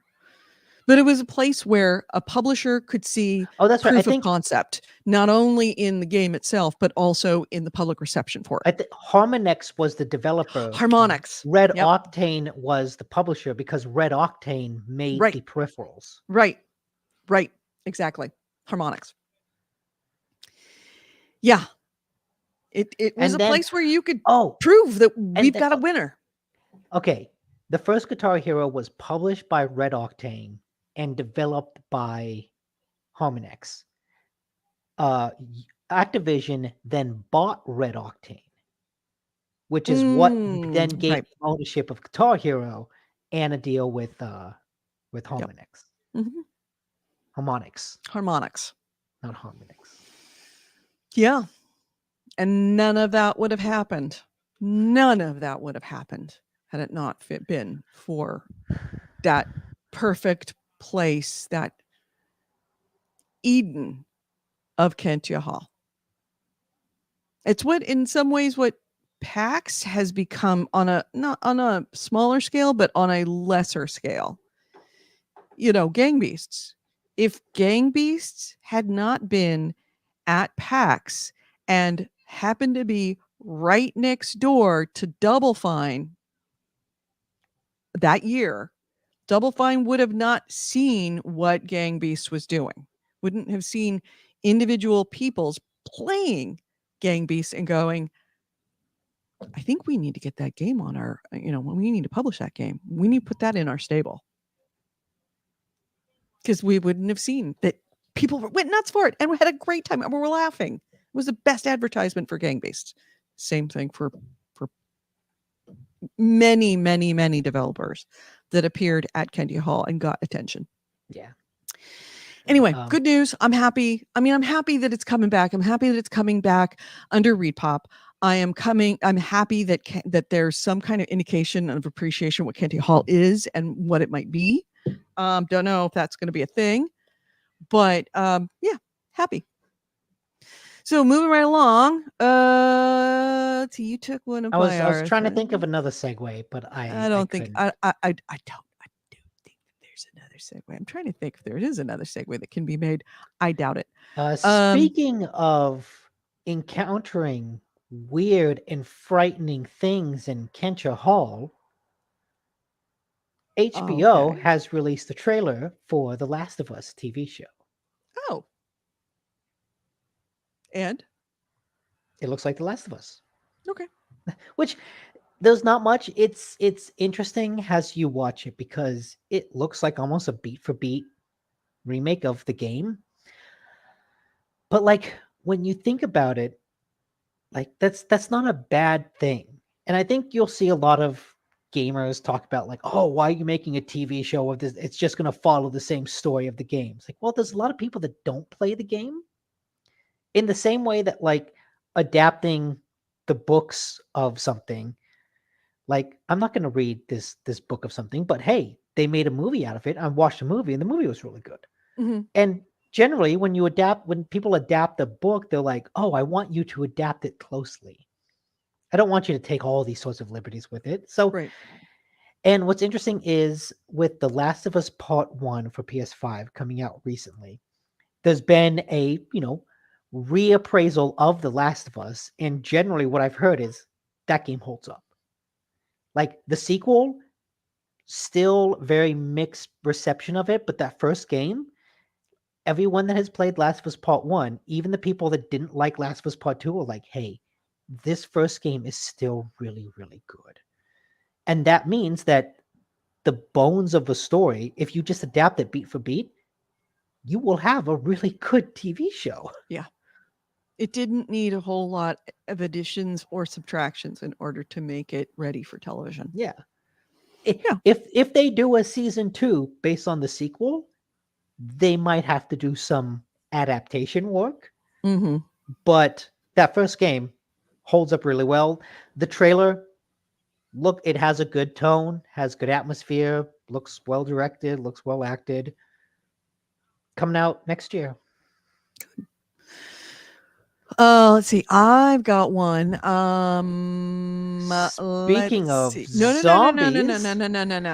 You've already no. I get to make one now. Let's see. Speaking of no, there's no segue. Vice says it's like the Elden Ring of zombie games. Oh, yeah. All right. Speaking of things that are dead or on their last legs. There we go. Speaking about dying things. Speaking about dark apocalyptic futures. Okay. If you have ever gone into a GameStop, or ever bought anything at a GameStop, you know what it's like to live in the world of The Last of Us. Yes, you know what it's like to live in dystopia. Moreover, you know what it's like to be ad. Is there anything you would like to pre-order? Well, let me suggest that your answer, if you go into any GameStops, might want to be a flat no. According to a subreddit that has been flooded by current and former staff of GameStop, their pre-order situation is a hot mess. It is nasty and not working. So it was followed up with by media outlets. Kotaku spoke with 3 GameStop employees that said that yes, these issues are very real. They're tracing the problem back to an SAP software conversion that was supposed to take all these different platforms that are used within GameStop. It's supposed to merge databases that include like the sales database, the customer service database, the logistics database, and all these other databases. Instead of having them all different, make them all one. The problem is that the conversion did not go well. So pre-orders have been lost, or they have not ordered enough pre-orders to cover the pre-orders that they have sold. I think Inventories in the system are wrong. So they're selling pre-orders for games, or they're selling pre-orders for games when they're supposed to say, oh, we have 100 pre-orders available. And now we just, now it's 99. Now it's 98. Now it's like those numbers are wrong. So they're selling pre-orders that don't exist and aren't coming. Someone had mentioned that they got a box from their supplier. They went through it, marked up what they had, and then sent that list back to the supplier because the supplier didn't actually know what they had sent. Right. Yeah, one employee wrote in an email, quote, "We're receiving shipments from the warehouse that do not even appear on our receiving list." So they got us opening up boxes, recording the inventories, emailing back to inventory control. It took me the better part of a day just to process 4 boxes this way. So they're receiving shit that GameStop doesn't even know that they're getting. Yeah. It is just an absolute shit show of epic proportion, a total dumpster fire. Which sucks because GameStop still pushes pre-orders as like employee metrics. Right. So like the bosses are like, hey, how your pre-orders doing? How many people have pre-ordered? Are you asking people to pre-order? And then they're failing to deliver those pre-orders. Right. That is something that's going to completely undercut the whole thing going forward. Right. And which means that the employees are being forced by these metrics to solicit pre-orders that they know they probably won't be able to deliver. Yeah. Because if they don't, then they get docked, or they don't get a promotion, or they don't get a raise, or whatever else. Well, see, you know what GameStop should do now? Instead of asking people to pre-order, people should ask, do you want to buy an NFT?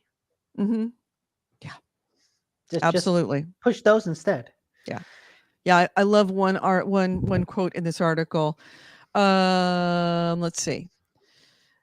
Pre-orders also became a key metric that are being graded on when you cancel a pre-order, it actually puts stores in a negative count. Now they're having to cancel these pre-orders because they can't fill them, but that's affecting the employees' pre-order count because, of course, if they pre-order and then somebody cancels it, then it takes it away from their pre-orders. One employee had a negative 22 pre-orders attributed to them because of this problem. People are actually, quote unquote, people are actually getting into trouble over this, which is just many of the stonks guys were like, oh yeah, we got what? The crypto bros are going to be taking over GameStop. It's all going to get so much better. Dude, stonks. And no, it's not better. It's actually worse because they don't know how. It's like a cross. Do you like my imitation of a? It's like I imagine like a software engineer in like a t-shirt, shorts, and a cowboy hat riding like one of those mechanical bulls. Yeah. Imagine is that my new signature imitation right after Don Matrick is crypto bro running GameStop. It's like a cross between a redneck and a surfer bro. A surfer dude. Dude, bro. We got some stocks and we're going to do some NFTs and sell some crypto with GameStop, dude. Yeah. And that's who's running GameStop right now. Is surfer. So yeah, it's not any better. In fact, the Reddit might be driving up the price, but it's certainly not based on real numbers. Uh, if I says, I want to clip that and put it out there out of context, okay. I will, you know what? For you, I will put it out as a clip on on Twitch for you. You will have a Twitch clip by the end of the day of me with Crypto Dude. Crypto Bro. Uh do that again, he said. Do it again and again. All right, kids. Settle down in the back seat. Mom's got to drive. So, yeah, don't order anything pre-order from GameStop, at least until further notice, if ever. Yeah. I'm sure Best Buy is just laughing its ass off right now. Laughing its ass off. All the, actual college graduates that graduated in business that actually know, like, things like logistics and distribution are all just like, you go, Crypto Dude. My bro, you go. Hey, we're one of the few big box retailers that You're way smarter than us, dude. Have fun. Enjoy. Did I miss a Don Matrick quack? No, you did not. You missed apparently what is now the next iteration of Don Matrick, and that is Crypto Bro. All right, so next item. Speaking of crypto bros, no, because it's not crypto. But is it bros? Yes, speaking of bros. Okay. So PlayStation had previously announced its new reward programs called PlayStation Stars. Right? This was the type of thing where the more you play, you get points. You can get like little emblems for your PlayStation account that are not NFTs. They're just like little collectible things. Well, one of the rewards, this service launched in Asia, and one of the rewards for going up the tiers is increased placement in customer service queues. So that if you're a level 2 PlayStation Stars member, you get customer service ahead of people that are level 1. It's not clear. Who thought that was a good idea? It's not clear if this would come over to the US or if this will even stay. No, they have said it's coming to the US. They're just debuting it in Asia. No, I mean this specific perk. Because this is not a good perk. It's a great perk. It is a bad look. Yes. Oh, it is a real bad look. The idea that, the more you play, then you get preferential treatment in customer service queues. Yeah, that works with hotels. It really doesn't work with games, guys. I didn't hear about that part. Yeah. I just heard that they had launched it.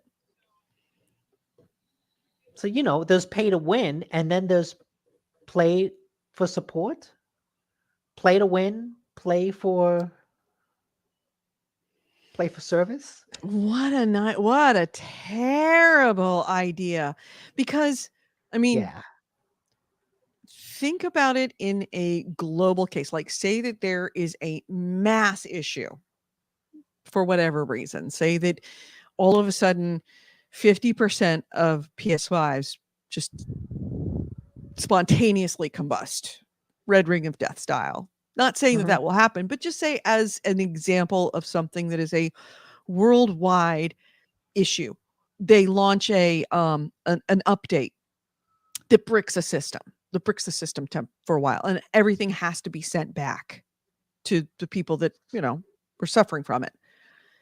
It means that somebody who doesn't play their game as much as the next guy, who is in a lower tier of this stars system, could conceivably keep getting pushed back in the queue farther and farther and farther and farther, and until they just never actually get to the front of the queue, despite the fact they could in theory be waiting months to actually get through or get service, because the higher tier players are out there getting in front of line of them. It's just in theory. I don't think it would take that long, but yes, in theory, they could keep getting kicked to the bottom. That's yeah. Vice has the best response for it. Wow. Yeah. Wow is indeed. Yeah, there's a comment on the Kotaku article. The top comment is someone's customer service. Oh, you're having an issue with your PlayStation account. Looks like the last game you bought was 6 months ago, so go fuck yourself. Right. Go fuck yourself. Did Don Matrick start working for Sony? Seriously, is Don Matrick running this program? Because that's what it sounds like. This is full Matrick. This is the PlayStation equivalent of Matrick. Oh, if you don't really want to have all of the best things, if you don't want to be online all the time, we have a great solution for you. Last console. Go fuck yourself. This Vice brings up, and I had forgotten about this, that Sony kind of did something like this when they announced, hey, we're going to open up for PS5 pre-orders, but we're going to be using like your account and things to judge whether you're worthy to have whether you're worthy to get the PlayStation 5 or not. Yeah, that didn't go over well either. No. This is... I am going to make... Are you part... PlayStation is like a family. We love our family. We watch out for other family members. If you're not part of our family, we will kill you. Fuck off. We don't care about you. Absolutely. We will let you drown. We will stand on your head to get over the water. Yes. But if you're part of our family, we love you and we'll take care of you. So I'm going to make a gross overgeneralization about cultures. And if I offend anybody, I apologize, but it is something, and I'm happy to be opening up this dialogue to anybody else. Are you gonna be a mocking the Italian mobsters? No, I'm gonna be a mocking the Japanese hierarchical structure of their society, where that certain families, certain people deserve more, deserve better because they come from those certain families and certain relationships. Like there's a multi-tier, multi-class system. It's remnants of the old caste system. Yes, very much so. That probably this suggestion probably plays in Asia slightly better than it does in the United States, simply because the United States really has a problem with, levels of certain people being entitled that is more common in some Asian cultures. Like Korea being very much one of them, with the chaebols and the particular families. And like, I'm constantly aware of things like hospitals with VIP rooms in Asian and China, especially particularly Korean, because I watch a lot of Korean dramas with a VIP hospital room. That goes against a lot, regardless of whether that actually happens. That goes against a lot that is core to American society. Yes, it may be the truth, but we would never say it out loud because that's wrong. We don't have VIP hospital rooms. We just have hospital rooms that are 3 times as expensive as the plebeians can afford, so they don't get to pay for it. Right. But we're not going to call it a VIP room. No, we're not call it. No, we don't call it a VIP. Right? They're a little more blatant. That would be offensive. But that's because it doesn't go well with. It's an antithetical to the American culture. Ideals. All of them is just more expensive because if you can afford it, you earned it.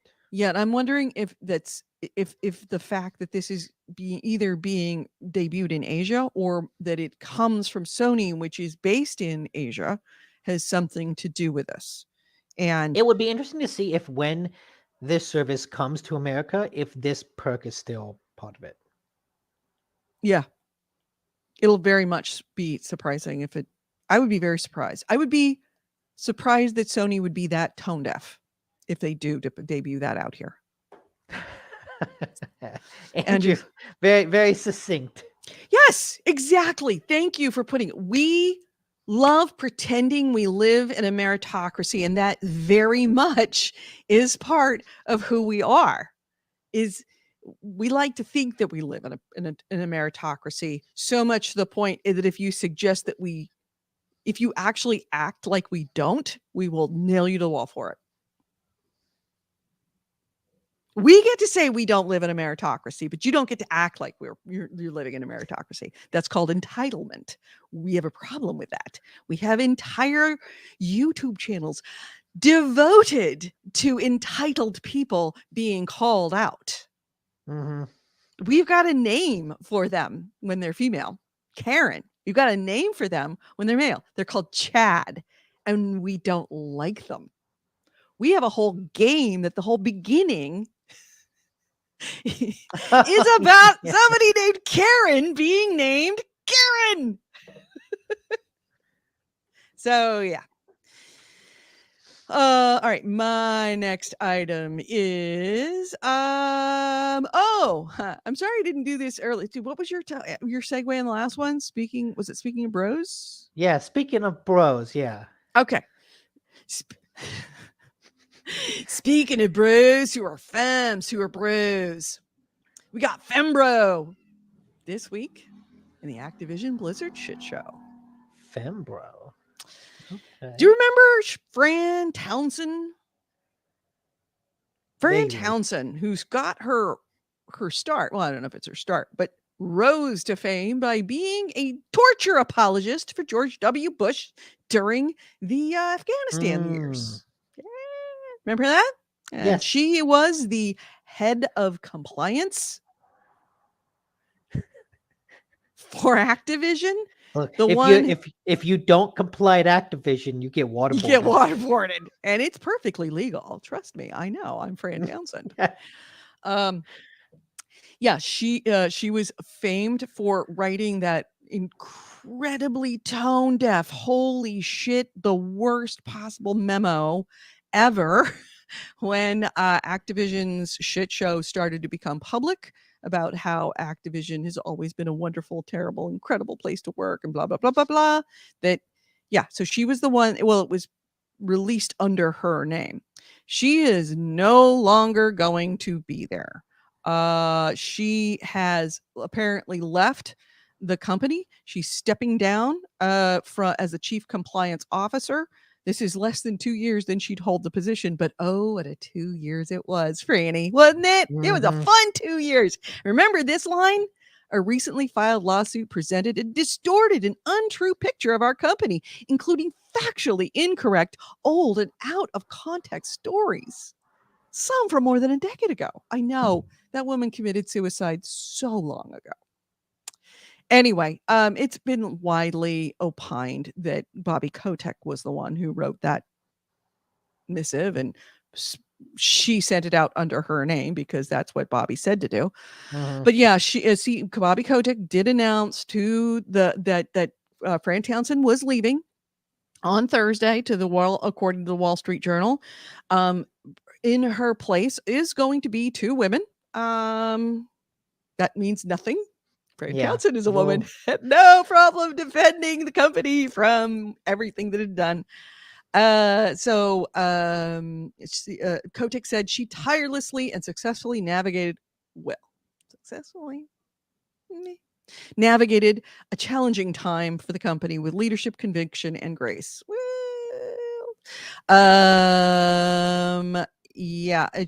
She was also the one that more than 1,000 active employees demanded she step down.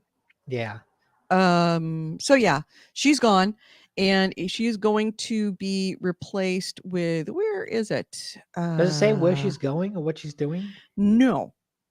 She's walking. Oh, she's still on the board of directors. Oh, okay.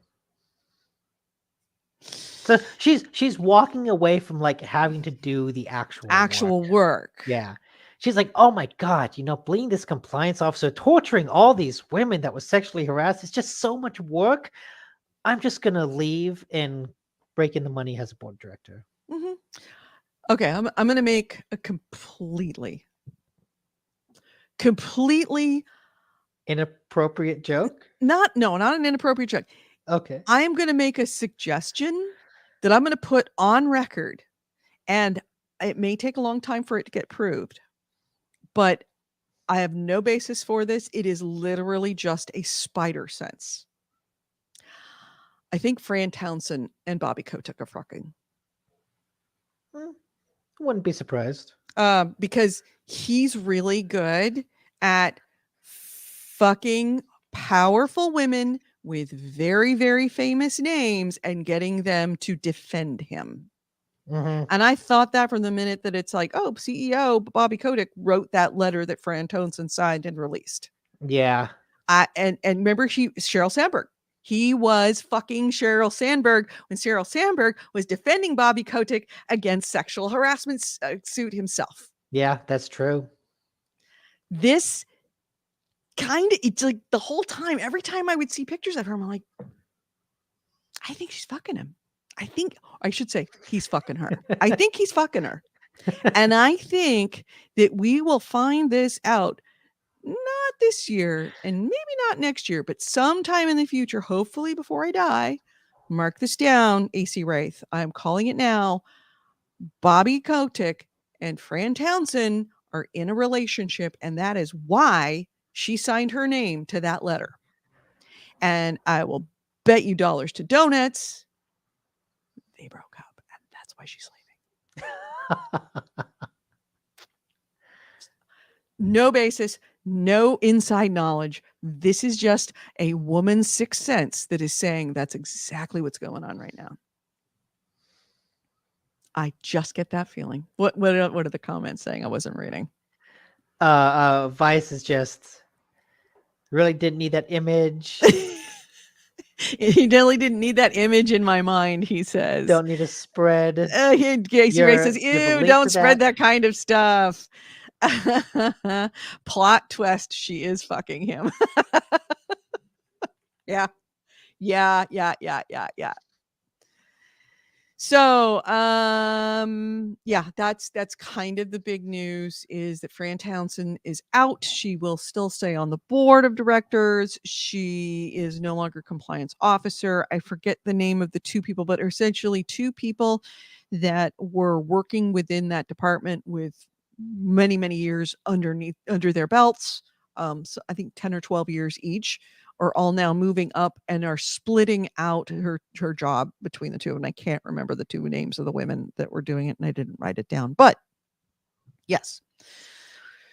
So unfortunately, these are two people, regardless of whether they're women, there's two people who worked in the company, in the HR department, in the compliance department, which is the department that handles things like EEOC and human resources compliance and all that other stuff, discrimination, that were working there for long enough that they were around for the Cosby Room.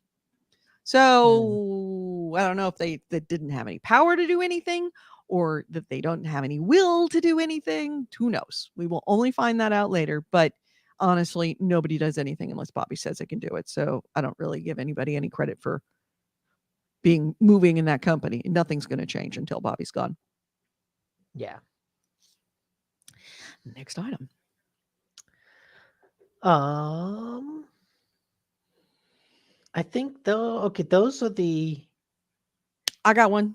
Okay, those are all the ones I had made banners Speaking for. of bros, and then I have like smaller, kind of interesting, more discussion pieces. Yeah, I got one more. Speaking of bros, bad ideas, dude. Stonks. Twitch has launched a new program. Okay, remember Twitch last week that they had gotten rid of their 70-30 split for big streamers, and had caught a lot of hell for that from those big streamers. They're apparently trying their best to win people back. Like, oh yes, we took away your 70-30, but look, here's a whole new source of revenue for you. They're also trying to throw everything in that YouTube already does in order to make themselves more appealing than YouTube, because a lot of people are very much suggesting that maybe YouTube is the best platform for streaming. One of the things they decided to copy of YouTube's was the highlighted chats, except Twitch has now launched something called elevated chat. Oh, elevated chat.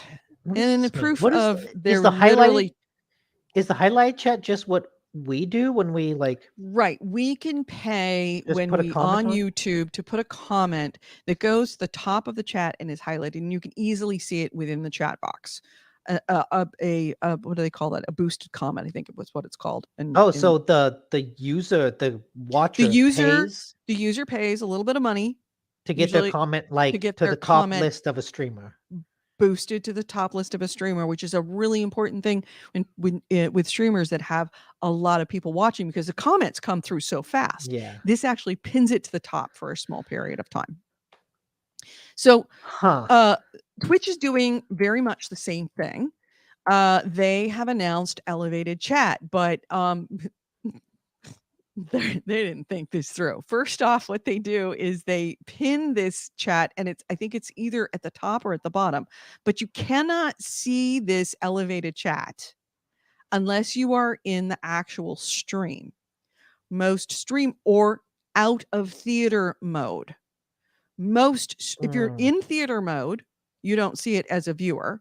If you are a streamer and you're watching your OBS or whatever streaming like thing you use, you don't see it. Or if you're in your Twitch creator channel, you won't see it. You will only see it if you are in your own stream as a viewer and you're not in theater mode. So that sounds like it's more for people watching. But like the creator, the person you want to see it, that you pay to see your comment, is not likely to see this comment. Is not likely to see this comment. That's number one. Number two, they're testing two different placements, and nobody gets to choose in this test. They're try it's on a trial right now. Mhm. Nobody gets to choose whether they're top or bottom, so to speak. If it's on top of your stream, you might see it. If it's on the bottom of your stream, you will definitely not be able to see it, even if you aren't in theater mode and you are watching your own stream, because it's too easy to miss. It's literally the opposite of an elevated chat is when it's at the bottom of your screen. Third, and here's the coup de grace. Here is the chef's kiss moment of utter stupidity. Let me show you the pricing. All right, here's your pricing on it. All right, let me zoom that in a little bit so you can see it. No, not here. Zoom it here. Here. All right. Can you see that pricing? Do you see a problem with that pricing? That ramps up very quickly. Better yet, how much would it cost to get? How much does it cost to get a 2.5 minutes, Nick? $100. How much does it cost for 5 30-second? 5, 10, 15, 20, $25. It is $5 for 30 seconds, $100 for 2.5 minutes.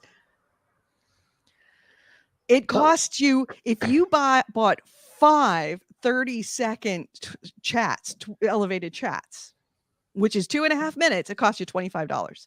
But if you buy one elevated chat for 2.5 minutes, it's $100. Yeah. Somebody did not fucking think this through. And this says right here, multiple people can send an elevated chat message. When multiple elevated chat messages are sent, they enter a queue managed by streamers and moderators. So you really could just send the same 30-second message 5 times in a row. Mm-hmm. Because yes, it just gets queued up. So here's what the only thing that I see this also worth doing like is to go onto some really big person stream who is streaming a game that you're streaming and go advertise your game on their stream. That is your channel. That is the only thing that this makes worthwhile. So, like, because the only people that are going to see it come through are the people that are watching. Yeah. And even then, it's only a portion of them. And It's so spam. It's with this absolute. It's only thing it's good for spam. with this pricing, it's so weird because it goes from 5 for 30 seconds to 10 for a minute, Right. right? That makes Okay. sense. It increases by the same amount. Then it goes to $25 for 1.5 minutes. Right, which would be $15 if you bought it in 30-second increments. And then it jumps to 50 for 2 minutes. And then it jumps to 100. Like, I don't get this massive price jump. Unless I think their desire is that we don't want to we don't want something to be on screen for 2.5 minutes, right? That's a pretty long time Right. for a single message to be on screen. Yeah. We don't want a lot of people to do that. But then why make it an option? Why even give people the option to do that if you don't want it there? Like Yep. I Yeah, don't get Vice has this. seen it. I don't Jai get it. says, "The genius, the pricing." Yeah, and AC Race, has pointed out that, yeah, actually, I didn't know about this until I was watching the stream of Penguin Zero, Moist Critical. Uh, he discovered this thing on stream from his users because they were buying these things, and he's like, "This is the most ludicrous, stupid ass thing I have ever seen Twitch do." Twitch is anybody with a brain working at the company? Because this is absolutely stupid. And one of the things he did say, you're paying to be ignored because the streamer isn't going to see it. In fact, a lot of the players aren't going to see it because if you're watching on mobile or you're watching in theater mode, the viewers aren't going to see your comment either. The Mhm. only people are going to see it is a very small percentage, which is why it makes a perfect opportunity for spam of some other like small channel like us. I'm going in to play some game and there's somebody out there that's got like, has 150 people watching and I'm going to start up my stream. I could literally go into that stream and spam, my channel is about to start. Here's the link. I'm about to do this Mm. and take people from their stream and they won't even see it. They won't even see it's happening. They won't even be able to stop it. The only person that could stop it is a mod who happened to be watching at that exact moment. Cass is like, oh my God, it makes so much sense. I know, doesn't it? They do basic math. It's why they can't make a profit. They can't do basic math. It's why they can't make a profit. Yeah, True. this feels like a company desperate for money that's trying to find ways to nickel and dime people. This feels like a company doing exactly what is probably true. One of the reasons why Twitch is not making money right now is that they are very, very top heavy with a lot of engineers and a lot of coders. Twitch has not put out a decent new program, new idea, anything. Nothing really huge and world rocking in a really long time. Certainly not at the level that would justify the number of engineers and coders that they have working for them. They're top heavy. I'm not a big fan of layoffs. Twitch needs layoffs. Twitch absolutely needs layoffs, but we don't want to lose our bros, dude. We can't let the bros go. Gonna wreck the whole, harsh the whole mellow with the plates. So we're just going to come up with ideas. Got a great idea, dude.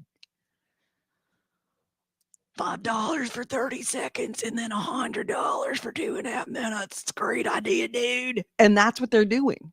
They're just coming up with ideas by going over to YouTube, looking at an idea, and then just pricing it absolutely randomly with stonks logic. Oh, Nick, did I lose your audio? Nope, you lost your Yes. audio. There you go. No, I had muted myself because I was kind of Coughing getting and sneezing. phlegmy. Yeah. So yeah, I mean, I just can't. I can't. I saw that come up. I had to stop and turn on because I was at work at the time. I had to turn off my phones and laugh. And like think to myself, how like am I missing something here?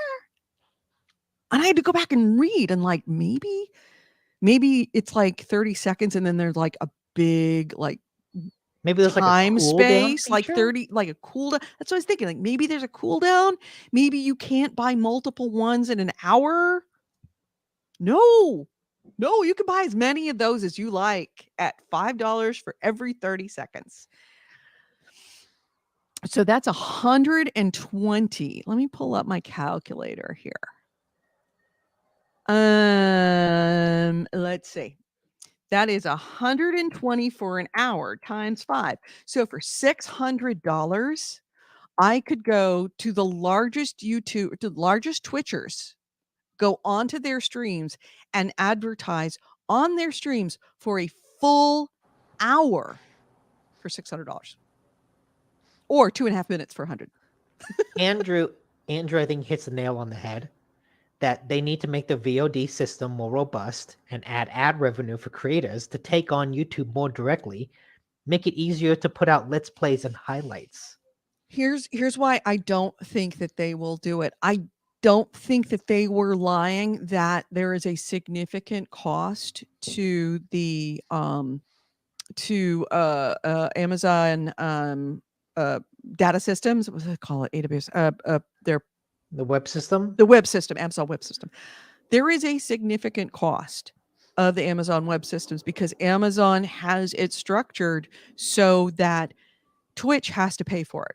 Yeah, but because it's division to division, even though they're owned by the same company. But they're already hosting that content. They're already hosting that content, but I'm sure that there's probably some kind of added fee based on how much it's being replayed, because otherwise it makes no sense that they are demanding live streams. Well, again, we are talking about Twitch. They're not making a lot of sense, but it makes no sense that they wouldn't be pressing demand on streams. It may be bandwidth. I don't know. I'm assuming that it will cost them money for people. It does cost them money for people to go and watch these things view on demand. But it feels like why they're not doing it. If they're paying YouTube, that's what they do. That's their bread and butter, and they own all of their own servers.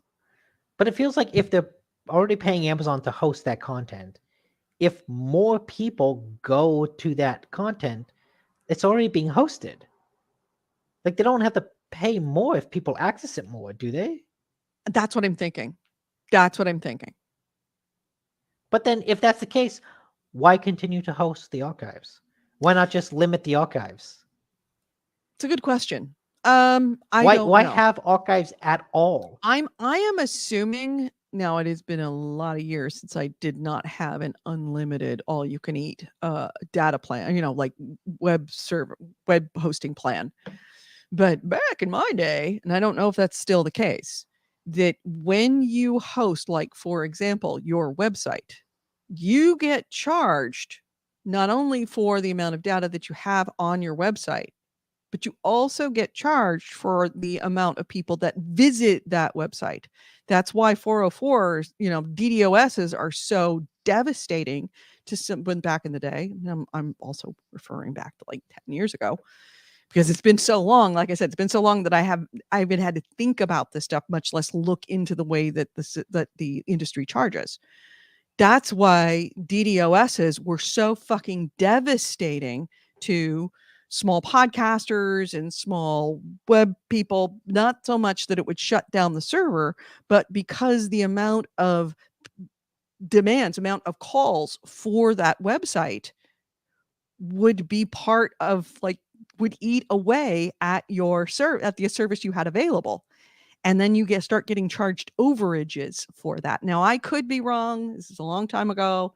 I'm a little bit out of the game of actually having to worry about paying for that. So Chaos will probably have a better sense of that, if that's still the way that websites are charged, or I should say online things are charged by their hosters. If if that's the case, and that's why they disincentivize archive videos, with the amount of focus they already put into streaming, they may as well just put all their eggs in the streaming basket and not allow archives. Or like maybe say, hey, you can put a week worth of archives, and then that's it.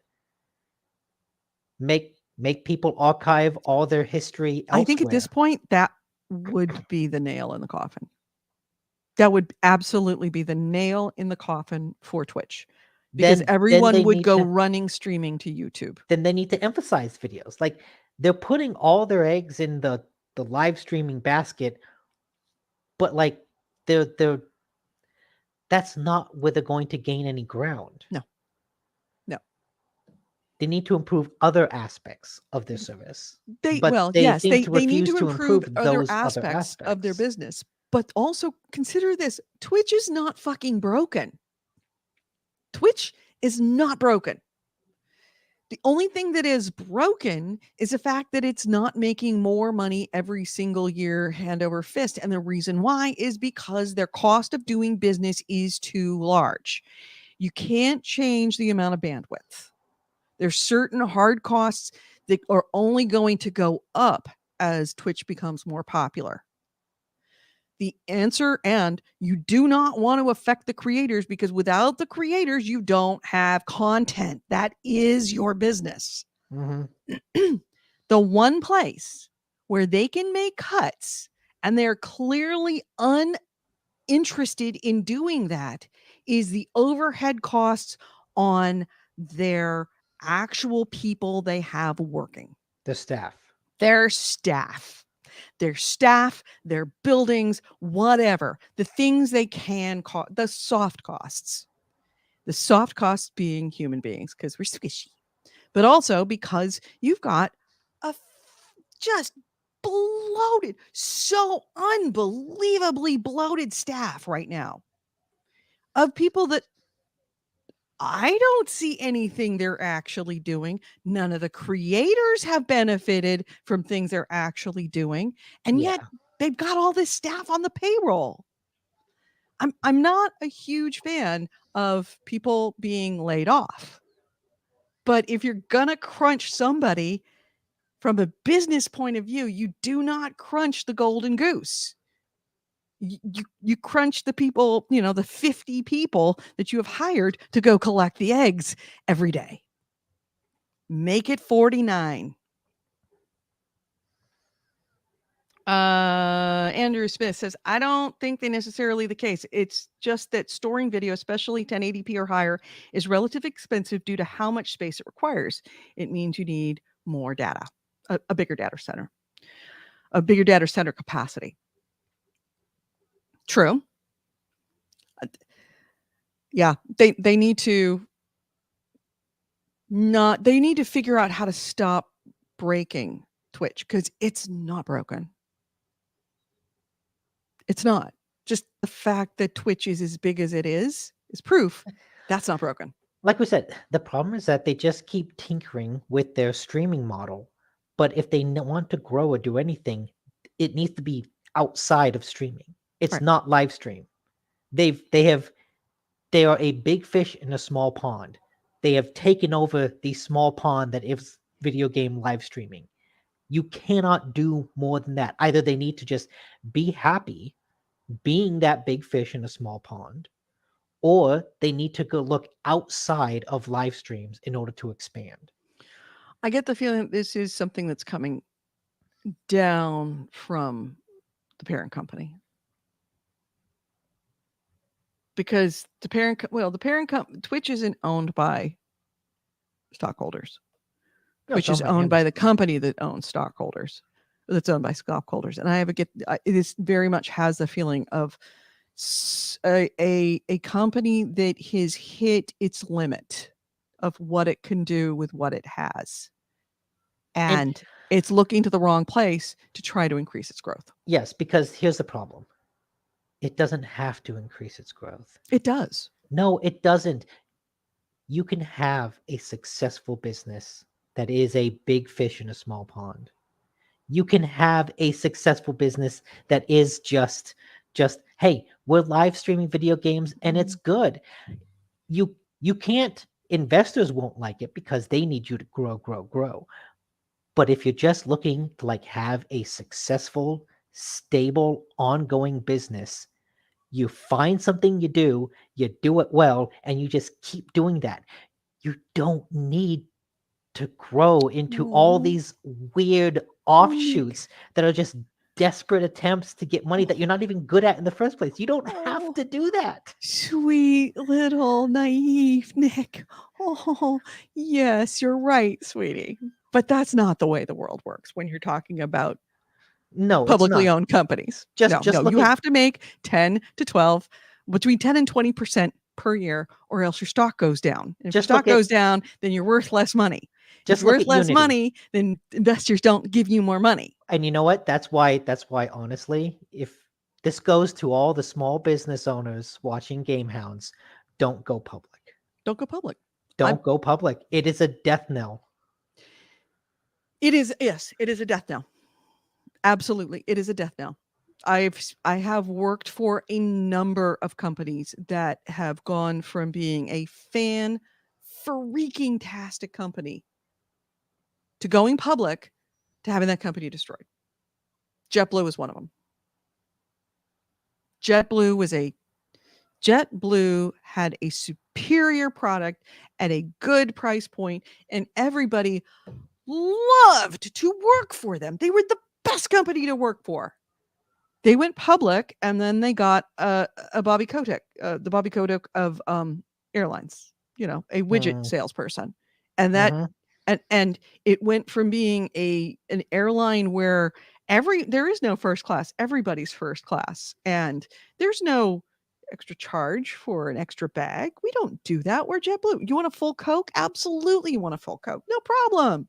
More legroom than anywhere else, and it's actually just as expensive, if not less expensive, than a lot of the American airline with their teeny tiny seats, and you can't even lean back.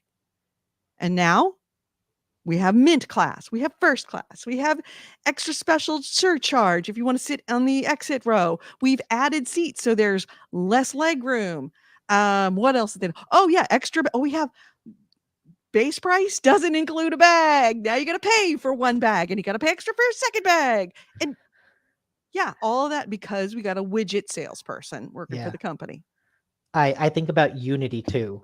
That went from being one of Oh. like the biggest engineer, the game engine that all the indie games used, to going public, and then, oh shit, I don't know, try to get into movies. Let's buy Weta.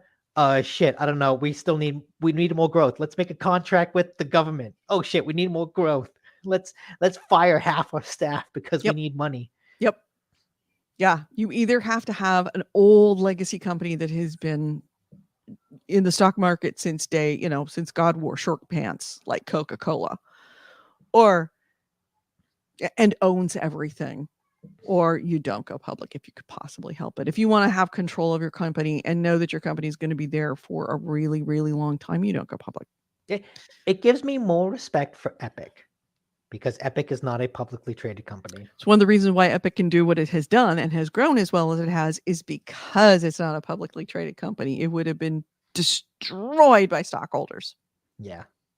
Yeah, there's a lot of companies that are surprisingly not public, and there's a reason for it. Because A, they don't have to, and B, if they did, it would ruin them. And Andrew says, it's Amazon, though. They will never do that, unfortunately. Always for the stockholders. Begin long-winded rant about how capitalism ruins everything. Capitalism doesn't ruin everything. It is, it's kind Rampant of, huh? rampant capitalism, unrestrained capitalism. It's not even unrestrained capitalism. It is the unrealistic capitalism. The ones that demand to see 12 to 20% per year, no matter what, in perpetuity.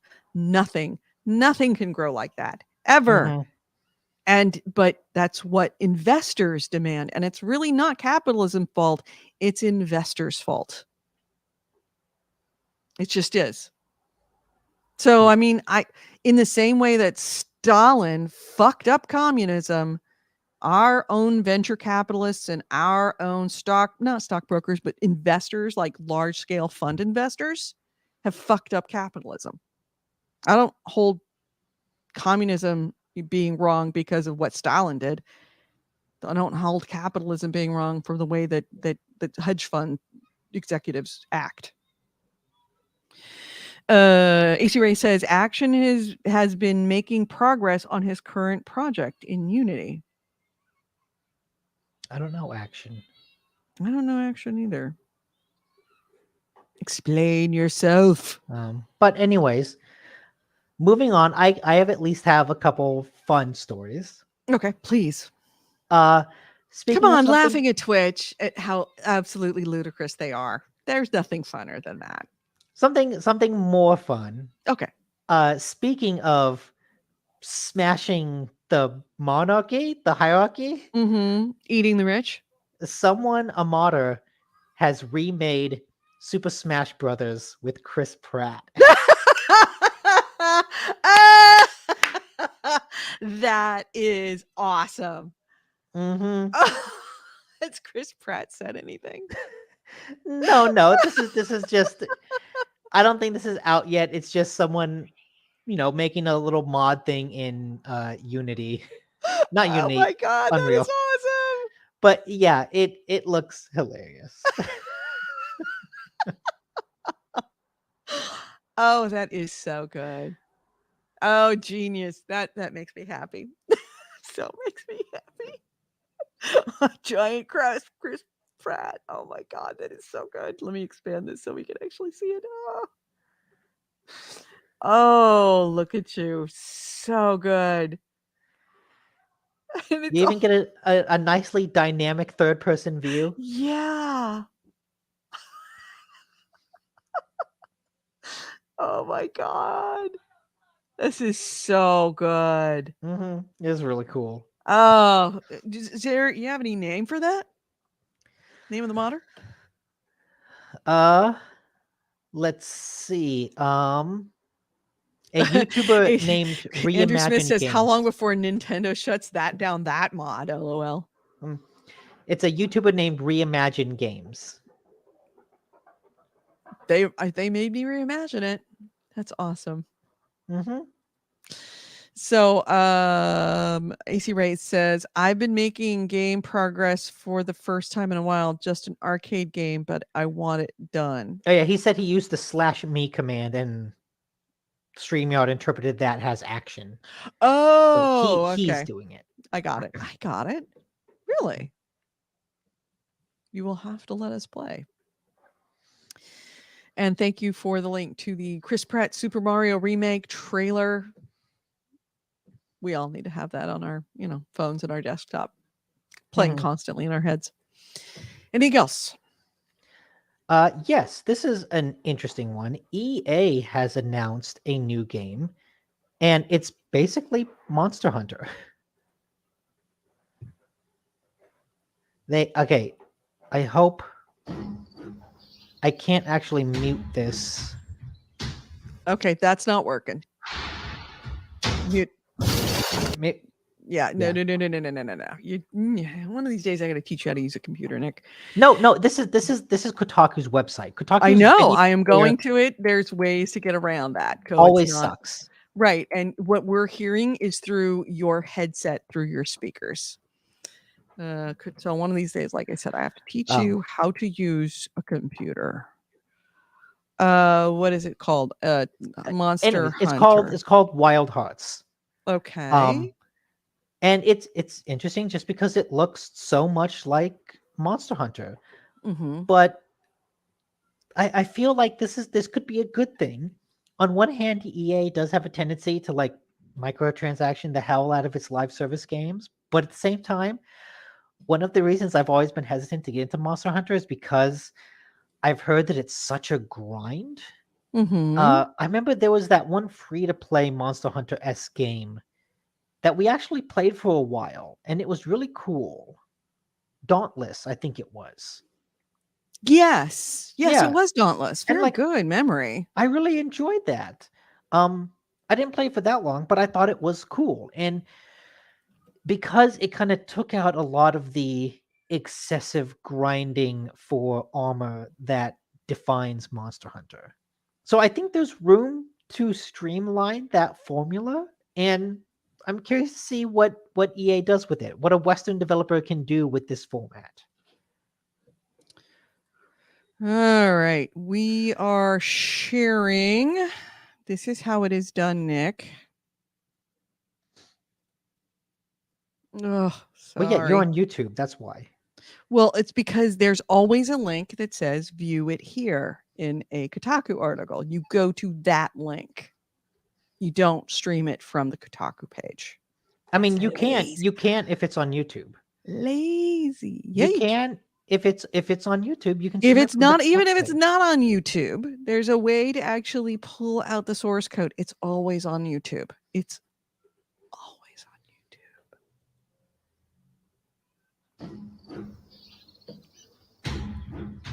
No, I can't view this video.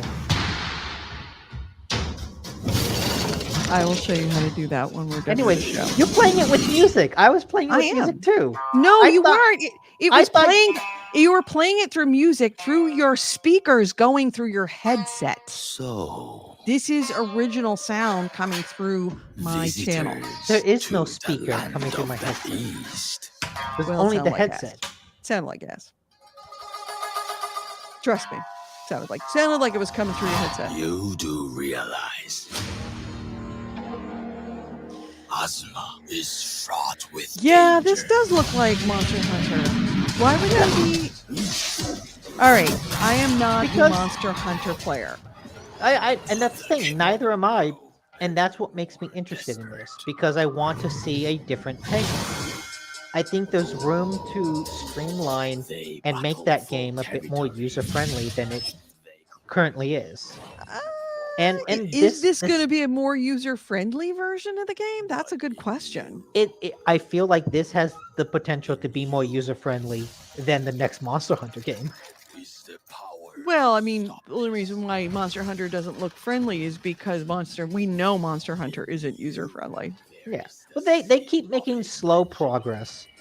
But yeah, for a game that like they just kind of announced Jesus, out it's of the nowhere. same. It's the same weapons. in so doing? Well, of course. Yes, am I wrong? That's the same freaking. This thing what they just showed. This articulating sword Only hunt. is that articulating sword right there. That is the same kind of weapons that is actually in Monster Hunter, isn't it? I wouldn't know. I haven't played Monster Hunter. You haven't played it at all? No. Oh, I played, sort of played it. I played it when it was in its beta, and I tried playing it a couple times and realized it's not my cup of tea. Okay. Oh, AC Ray says chain swords are common. He also says, I avoid Monster Hunter both because of the grind and because of the dependence on teamwork. Yeah, that's another problem. Yeah. So like, I think there's room to expand that franchise, and I'm I'm interested to see what they do with it. In so doing, the sea We have seen a lot of people with different takes on the Souls, like Yeah. some good, some bad. I would like to Mhm. see a bunch of different takes on the Monster Hunter, like Yeah. the Monhun, like Mon that what it's called? Hun. the Monhun, like. Yeah. Mon-hun? AC Ray says like Ivy and Soul Calibur. That's true. Chain swords.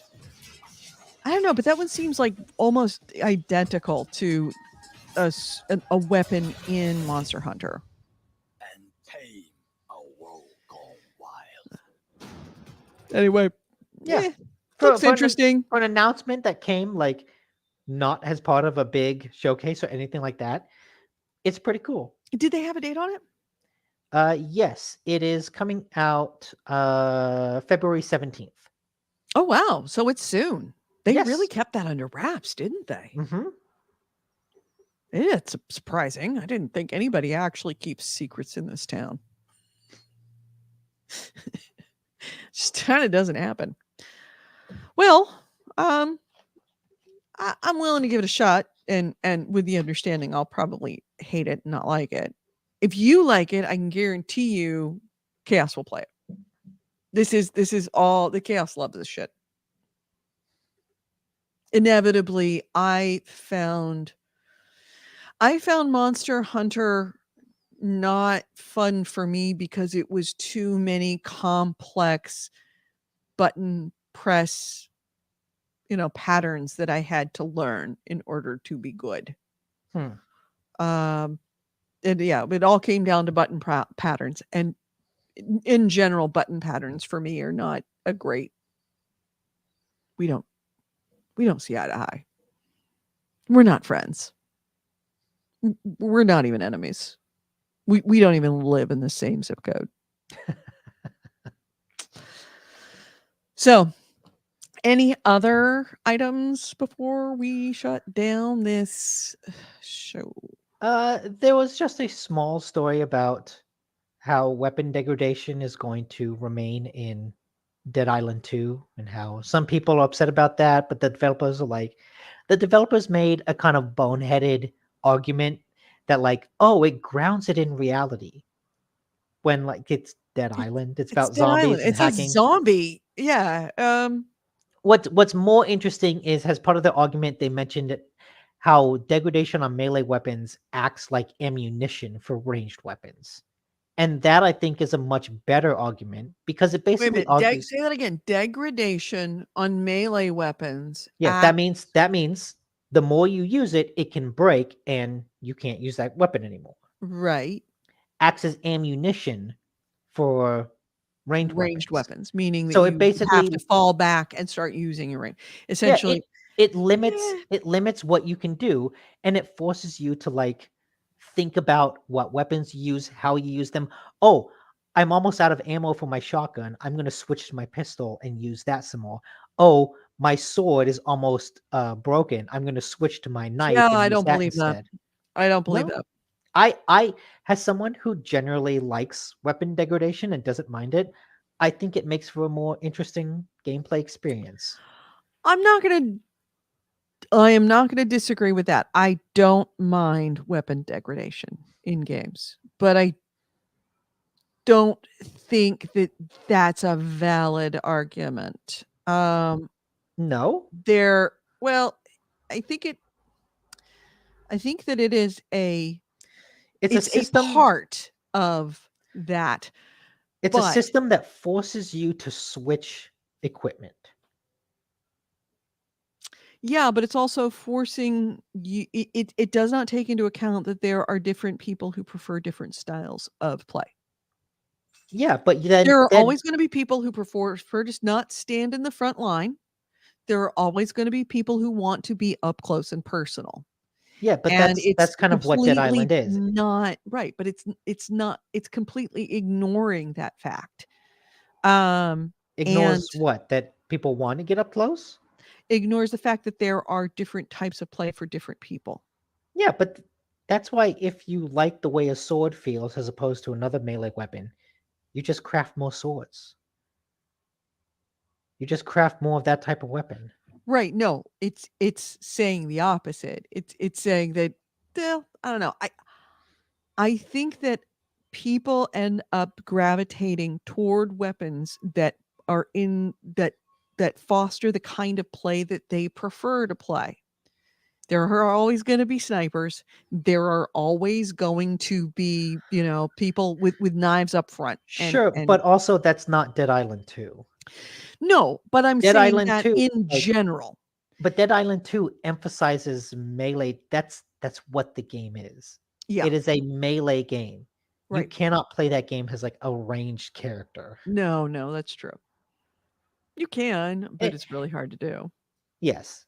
And I may be saying this as someone biased coming out of Elden Ring, where I got the Moonveil katana about halfway through my 150 hours, and that weapon is so good and it scales so well with my build. It meant that I never used any other weapon because it was too good. And that game is full, chock full of really cool, really unique weapons that I never touched because it didn't fit my build. Yeah. And so I think if the game is going to, I like the idea of a game pushing back on the player's comfort zone, forcing the player to experiment with things and maybe find a new comfort zone. Maybe. I like that idea. Yeah, I don't disagree with it. I mean, entirely, but I think that I think it's a bit trite. I think it's kind of missing a little bit of nuance and Yeah, depth. I think That answer, I should say, that answer that he gave is kind of missing some Yeah. stuff. I think generally speaking, players don't know what's best for them. Get good or be lame. Thanks, better Scott. Get good. I hate that phrase. I hate that phrase so much. I hate that phrase. AC Ray says, I dislike weapon degradation. I want to find an artifact and use it forever. Make each artifact Ah. special. Frel inventory management. But see, if you Yeah, make that's the other if thing you, is if that you it make one forces special, that I see that a far more compelling argument that weapons degradation forces you to be far more involved with your your inventory management. yes, and I think that's cool too. Mhm. It's part of the gameplay. I mean, Dead Island, part of the gameplay is collecting shit Mhm. so that you can upgrade shit It's a and crafting fix game. shit. Yeah. It's a So game. It was a game that's designed the from the ground up that no that is weapon is the answer permanent. he needed to give, not that bullshit answer of like, "Oh, it's I what don't was it? know. I like. Melee, weapon degradation is ammunition for ranged weapons." Yeah, I like that as a succinct explanation. It's not a very good succinct I explanation. think it's good. It is a bad answer parading itself as wisdom. I think it's actually pretty insightful about the ways in which we interact with these different forms of combat. The assumption that melee is like an infinite resource, you take that away, and I think that that gives things it adds a new element of design Yes, I and agree. I agree. And that's interesting not what he said. choices. That's not what he said. Yes, it is. No, he just Yes. said that he makes you choose between, he makes you use weapons, use ranged and melee. What? It said that's all it means. It means it forces you to use ranged on occasion. No, it didn't. That's He what was that means. no, he was comparing the two. He said that, okay, maybe I'm misinterpreting, but to me, weapon degradation is ammunition for ranged Yeah. weapons, It's meaning that it's like ammunition. if you're constantly breaking your melee weapons, then you're going to have to rely upon using both ranged and melee, forcing you to use No. range. That's not what he meant because there's not a lot of ranged weapons in Dead Island. Right. What he meant is that it will force you to use a variety of melee weapons. Why did he say ranged weapons then? Because ammunition is a limited resource. Ammunition is a limited resource. If you make melee weapons degrade Where's all the dogs coming from? outside Jesus fucking Christ. How far? in the park down next door, they're very loud dogs. Yeah, they're loud. You're on like the 4th floor, the 5th Yes. floor. They are very yappy. Oh my God. It's probably a little tiny dog with a very high pitched yep. All right. All right. Yes. Maybe I'm just interpreting what he said wrong. Anyway, it's getting on to be 5:15. Can we go, please? Can we stop with your stupid fun stories that you always add 10 of them at the end of the fucking show? Yes. No. Yes, we can keep going with the stories. No, we can't stop the podcast. And yeah, Oh, that's awful. Oh, Nick, what's wrong? Hello, Nick. Oh, hello. yes, I'm here. Is there some issue? Can you not hear me?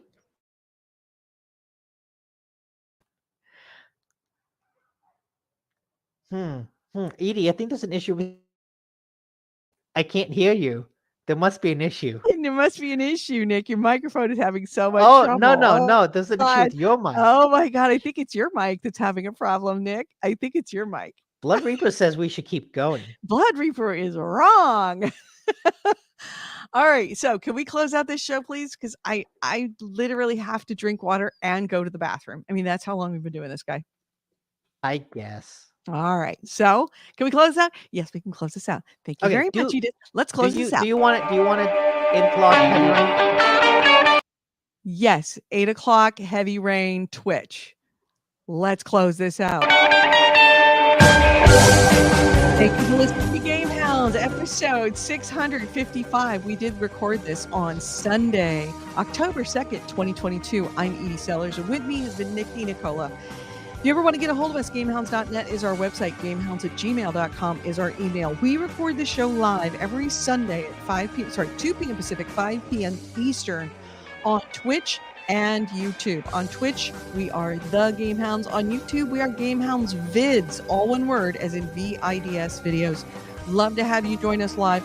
We do this show also as a podcast. I will absolutely get all shows of the podcast up soon. I promise. The podcast is GameHound. It can be found on, GameHounds podcast. It can be found on iTunes, iHeartRadio, Spotify, Google Play, Alexa devices, Google devices. We'd love to have you listen to us if you want to. If not, you can always join us live or watch us either on Twitch or YouTube after the fact. If you aren't a Patreon subscriber, might I recommend you be that way? It is what keeps us going. Thank you so much to our patrons. You can find us on patreon.com/GameHounds. We thank you to our patrons, Tor the Weege, Peter Camo, Eric Baker, Anonymous, Pissed, and Andy Shao. You all make this show possible. Without you, there would be none of this video stuff. So thank you so much. We will talk to you next week, and don't forget, 8 o'clock tonight, we are going to be going again continuing on with Heavy Rain. Nick trying to prove to me that Heavy Rain's a good game. Me trying to prove to Nick Heavy Rain's a bad game. Join us then on Twitch. Once again, it is twitch.com/the GameHounds. See y'all next week, if not later tonight. Bye, everyone.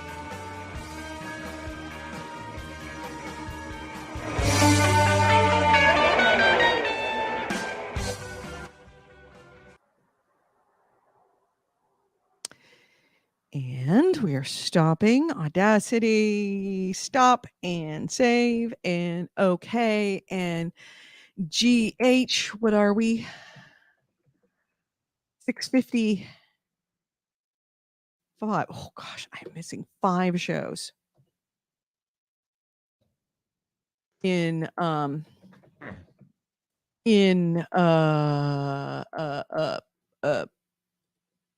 like I have to go back and pull out the archives of them on Time Machine because they're missing. Oh, jeez. 2 seconds left. Saving files. Okay, this makes me nervous. It's not saving. Please save. See, these are the moments that drive me nuts. I'm just going to let that sit in beach ball. Ah, thank God. Those beach balls, they make me nervous. All right. Thanks, everyone, for watching. We will see you hopefully at 8 o'clock tonight. If not, we will talk to you probably. I'm going to be. Shut up, dog. I am going to be podcasting. Streaming something on Thursday and again on Saturday next week. So see y'all later. Bye. Bye.